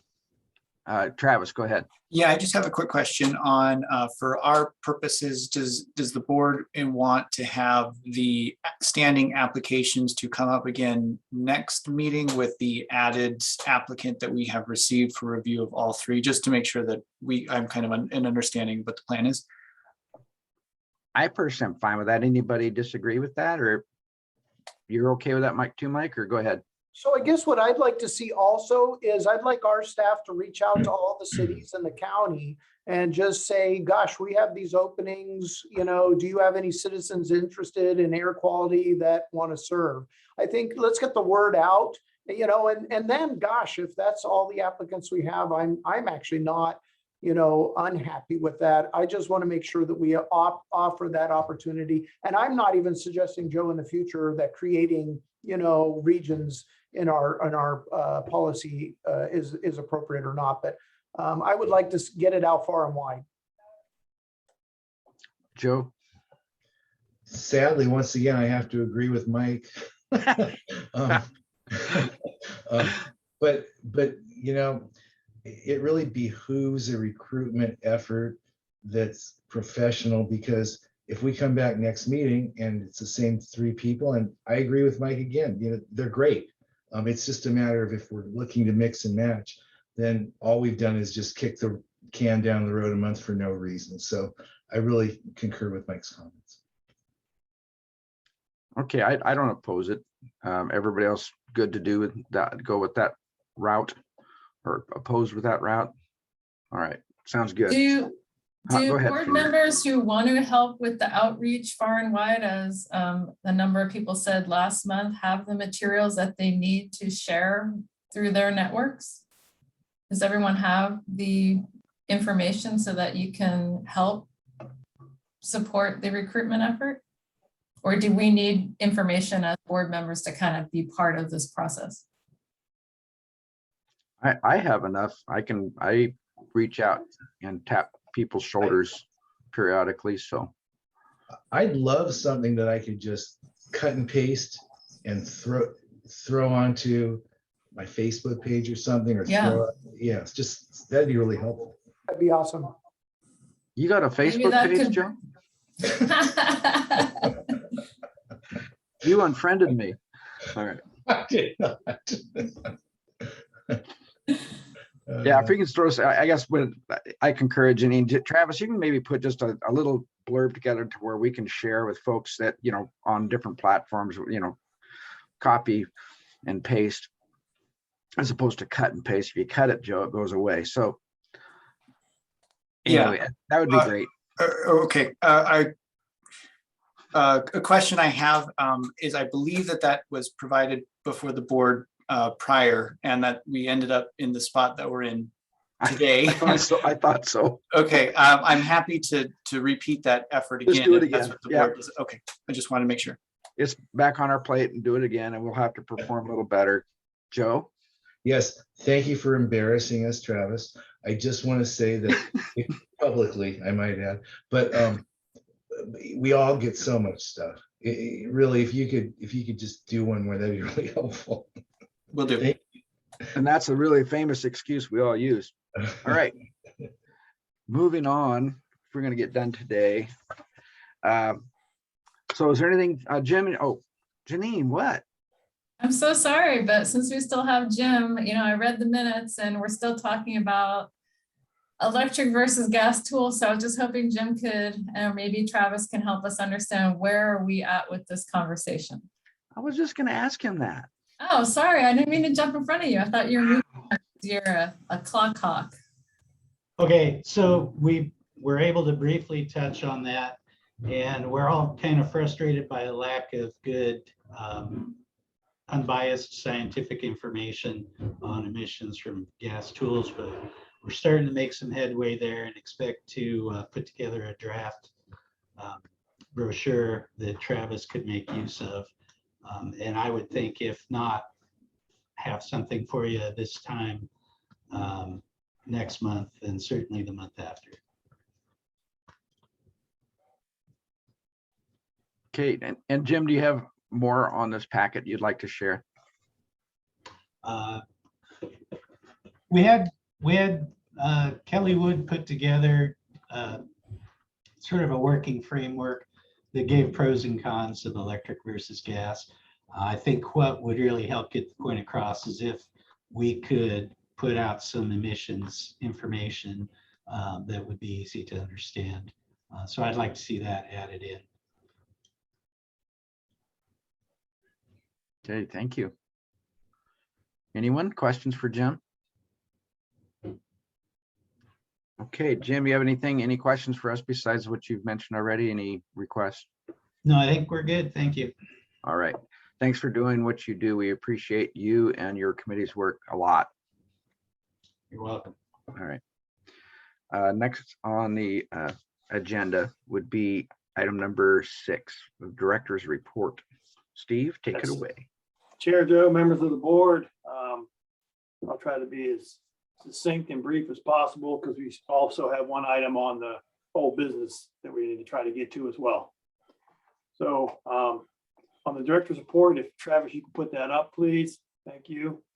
Real quickly on the air quality index for February, it's good news that there's no unhealthy or unhealthy sensitive group listed there. And although we did have a total of 22 moderate days between the 3 locations, but other than that, that's all I was going to say on the air quality index. Moving on to the complaints, the majority of the complaints in February were smoke related at 35. Again, homeware heating and outdoor burning. In the actual graph, the table rather, it reflected that there in 2022 so far, 49 for industry and 53 for outdoor burning for complaints. So it's kind of in keeping with the same kind of ratios that we're used to seeing. And then moving on to enforcement. There are 7 activities I was going to go over right now. Steve, a little bit more detail, just so you're familiar with them. Hey, Steve. Yes. I'm sorry, I apologize for interrupting, but I have a quick question in regards to if you move back up to the complaints into industrial complaints, specifically it shows 16 for international paper. I would like to know, or is there, how many complainants, are complainants themselves actually being tracked? So we could have 35 smoke complaints, but if 29 of them are emanating from one person, as opposed to the general public across the board. And so under the international paper complaints, how many complainants were involved, if that information is readily available, or if we can start including that? I think that's going to be very important to know, because you may have a chronic complainer that may not have a basis of those complaints, and us spending a ton of time having to deal with that. Chair Joe, members of the board, we do have the ability to parse that out a little more detail if that's what you'd like to see.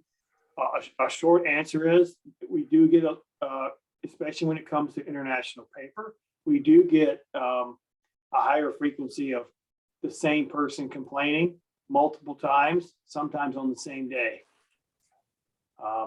So And we that just questions to me, that just begs to question the veracity of it.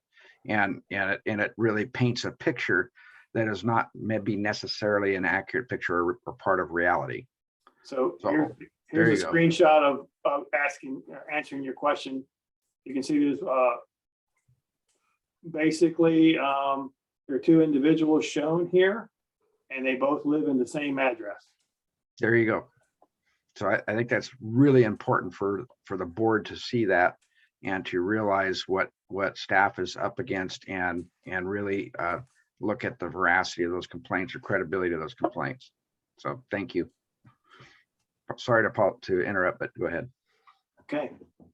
So moving on to enforcement, under the new category for the month of February, we received, we have two complaints to the same person. Lance Bonar, in the month of February, received two NCPs, notice of compliance with penalty. They're on the same piece of property, but they happened on two different days. So this individual is, looking at two different enforcement actions at the same time. It's both of them relate to outdoor burning of prohibited materials or not minding the fire, if you will, all the time. So that's one individual with two enforcement actions. The other new enforcement action is for the Roseboro Company, where they exceeded the 20% opacity limit from their boiler. And all three of these, including Lance Bonar and Roseboro Company, are pending. So I'm not going to go into more detail on those because we're still in the pending mode. Moving on to enforcement actions prior to February that had some other actions. Is Jasper Wood Products. There you go. In this particular case, this is an industry that failed to notify and get the necessary permit requirements taken care of from an air permitting perspective before they actually did the work. One for a natural gas fire boiler that they installed without alerting DEQ, and then also with failure to submit for installation of their green end veneer manufacturing process. Where this one is, they've also been issued non-compliance with penalty. It's also pending still, so I can't go into any more detail until we get further along in the process. Moving on to the next one here, in the same category of previous actions with some activity, is Noah Lacey, and this one's failure to conduct an outdoor burn in accordance with residential outdoor material burning requirements. The request for reduction was under review, and this one did get closed, and it's an ongoing. It's not an ongoing, but it's actually closed after they asked for the reduction in fine, which you see that we reduced it $50. And then under the next category of pending with no subsequent action so far, Oregon Industrial Lumber Products, the violation for their wood fire boiler operates sometimes in a manner that causes deposition of ash fallout on the neighboring neighborhood. And they have not corrected it. What's taking place is working with the suppliers of the materials that they need to correct this activity so it doesn't happen in the future. It's taking longer. At one time, I think it was related to not being able to get the materials shipped to them so they can actually finish the work. So that's part of the issue. I'm hoping we're going to get to the other end of that pretty soon and be able to get this taken care of. So that one is still pending. And then the one number 2 here, Daniel Basaraba, I think is his name, had some outdoor burning And this one's still pending because we are seeking legal counsel on this one before we proceed with the next steps. And then I can describe that a little bit more when we get further down in the enforcement process. But again, it involves outdoor burning. And I'll stop there. If you have questions before I turn it over to Travis to talk about public affairs. I've just, anybody from the board have any questions so far? Yeah, Mike, go ahead. I'm just looking at the agenda section. The only item we have on for April is the second budget committee meeting, yet we have 4 items on the May one. I'm wondering if it'd be appropriate to move a couple of those up, just so we spread out our workload. Yeah, we're going to take a look at that. What we concentrated mostly on was to leave as much time as possible for not only this budget meeting, but also the ones going forward, because we were making so much changes either to budget format and had some new members that needed to be informed. So yeah, there's more than likely we're going to spread out what's going on in May to maybe if we can fit it in more of the work into April. We'll certainly try to do that. Thanks, Mike. And I had a very quick question on the LRAPA case. Was there any previous cases on the same property with that same defendant? I don't know if it's on the same property, Chair Joe, and members of the board. Or previous on that same defendant? It's same defendant. There is a history there. What's at play here is the fact that our investigation before we could actually issue this notice of non-compliance, it's not the same property, but 2 previous civil penalties, what Colleen just told me. So yeah. Okay. This person is claiming that we actually trespassed illegally, so we've had to seek legal counsel before we can proceed further on with the enforcement action. So that's really what's at play here. Okay. Before we can get to any kind of resolution. So the name did look familiar to me. So yes. The next question in my old career brain is saying, okay, so when we look at violation, now we have talked about, and I think Howard has brought this up before, and in regards to a compounding issue and whether or not the subsequent the final resolutions are they, so he's on, let's say, a different piece of property today. So is that being treated as a first violation? Is it based on property or location, or is it based on persons? So if you can have the same person that has 3 different violations on 3 different pieces of property, does that not compound based on our past practice, or is he treated new each time it's on a different piece of property? So Chair Joe, members of the board, we do treat the enforcement history, if you will, compliance history based on the individual. Okay.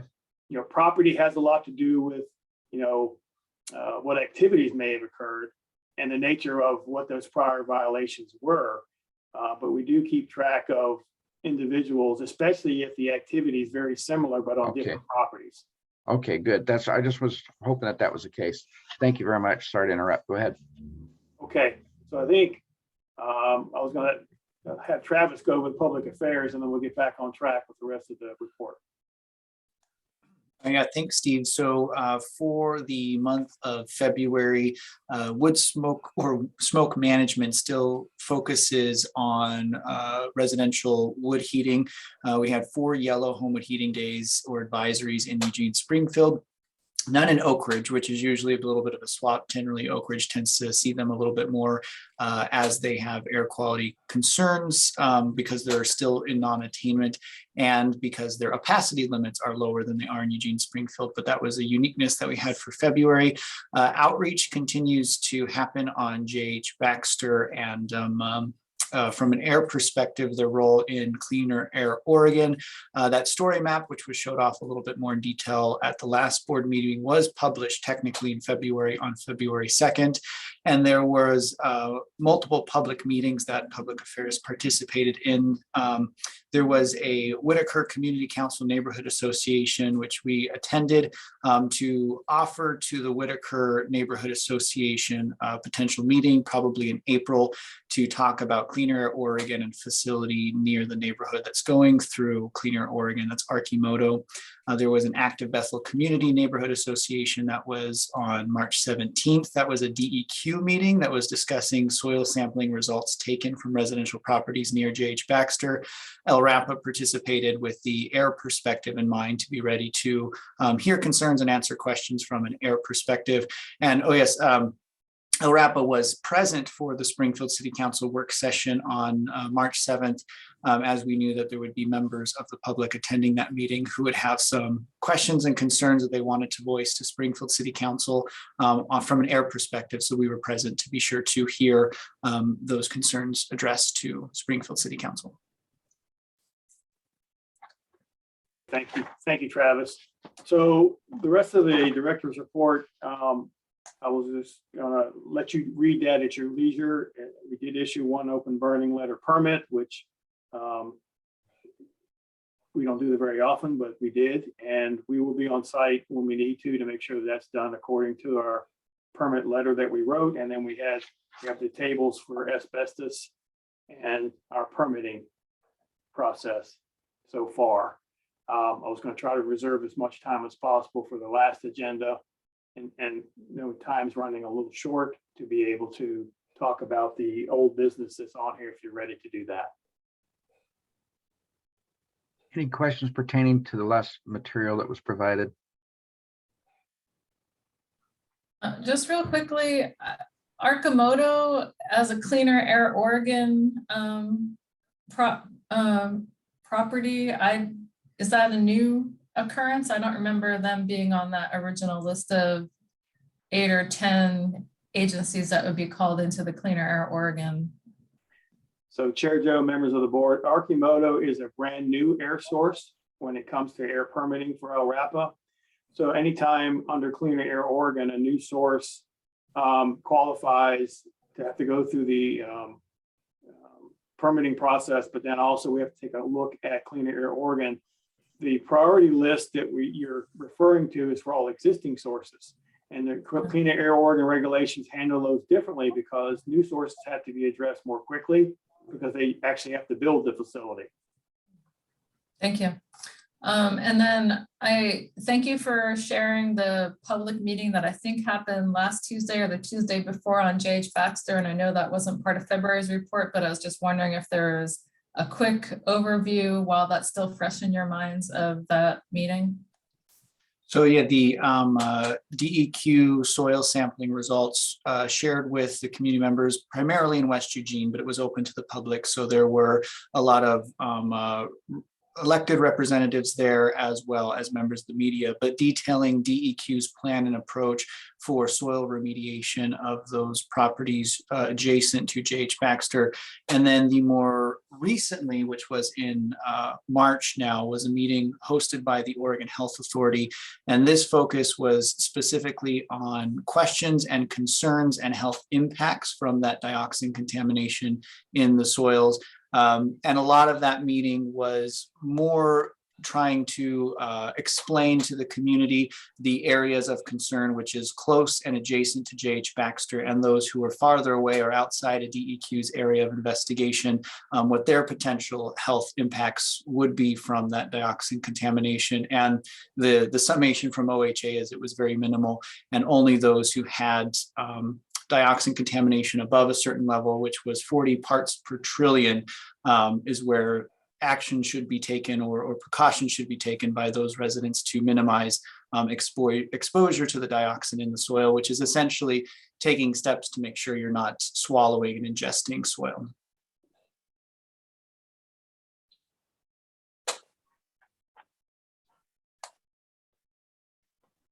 Thank you. I hope Joe got that message. Don't eat the soil out at J.H. Baxter. There's nothing wrong with a few mouthfuls of dirt once in a while. Okay, I think we are ready to move on. Thank you very much. And Joe's got to go to a meeting, I think. So take care, Joe. Thank you for being here while you were here. I apologize. Thank you. These are great meetings today. Thank you. Chair. Thanks. Bye-bye. All right, next item, I think that is going to be Julie. Yep. So we just wanted to do a quick follow-up of where we are on PERS. PERS is in the middle of working on a draft agreement with us, and we are also working on getting the financials. As we talked last time, PERS, they were updating their computers in February, so we're hoping to get a financial review. Then one other piece is we did do a quick costing for Vice Chair Percy. We did what would happen if all staff was immediately moved to PERS, and we just wanted to let everybody know that we did do that costing, and the total is around 24,000. So it does increase the cost by about 6,000. However, we are going to have personnel changes in the next year or so, and there are still going to be a few current LRAPA employees that would not be going to PERS for various reasons. So, so I tried to kind of add all of that to the costing. And I think everybody, I hope you saw in the general fund budget where we did have the $30,000 contingency, but it's also built into the projections of the personnel. So we just wanted to give a quick follow-up on the request and then where we were with PERS, if there's any questions on that. Thank you for that. I was really just looking at that worst case as we're building out expected costs were, you know, at a certain point, people who are retiring where PERS doesn't make sense to them now will probably make sense for new employees. So trying to figure out what that build out is to make sure that we are being, you know, thoughtful and strategic about what our future cost pressures are going to look like. And the $6,000, it's an increase, but it's a make or break number in my opinion. I did see that PERS did release its projections and they look very favorable. I don't know if you've seen the latest numbers, but so that seems to be good news, at least for the interim. And then, you know, maybe this board needs to have a conversation, you know, if we do move into PERS, do we want to have a contingency in case those projections are off by, you know, they say they're going to be 6%, but they end up being 26%. What is the margin of error, risk tolerance, and should we have a contingency to absorb that risk tolerance? So when I talk about a PERS contingency, that's really what I'm thinking about. We should budget what we think the costs are going to be because that's the purpose of the budget. But I'm thinking about, you know, to Mike's point, happens if the projections are wrong and all of a sudden there's this liability that we're expected to come up with. I want to make sure we have the cash available to backfill that number. Right. Yeah, and we've gotten a little indication from PERS. I haven't looked at the official numbers yet. And so I'll be visiting with Steve. It may be April, depending if we can get that agreement back, but it also may be May before we come back to the board with some concrete information with an agreement for review.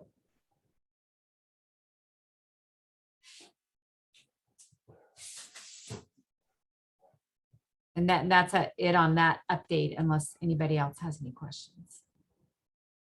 Well, thank you, Julie. And any questions from the board? Okay, looks like that was a successful endeavor. Thank you for doing that, Julie. Good questions, though, Jeannie. Appreciate those and the subsequent information provided. Is there any other old business from anyone? Any new business from anyone? Well, I'll just end the meeting with old business, which is that it's Janine and Parisi. Oh, Janine, I don't know. You've known me long enough that I have absolutely, I have absolutely no expectation. excuse. I have no You can excuse. call me JP if you want. Now that's mine. Jeannie. So I don't do Next time you Jeannie. see, you're totally justified. Next time you see me, to smack me upside my head. That's totally fine. I apologize. I don't know why. I just identified with that and I just got stuck. Does that go for the rest of us? Do we all get a smack you? No, I don't. No. All those Only in favor? one token for a free smack upside the head is issued, and that's it. That's to Janine. Okay. Without seeing any other information, is any new business besides the smack up on the head? All right. So with that, I'm going to, I just want to compliment everybody for their conversation. I think it was actually a very good meeting and a lot of good stuff. So I appreciate it very much. Everybody be safe, be well. I'm calling for an adjournment of this meeting. Take care.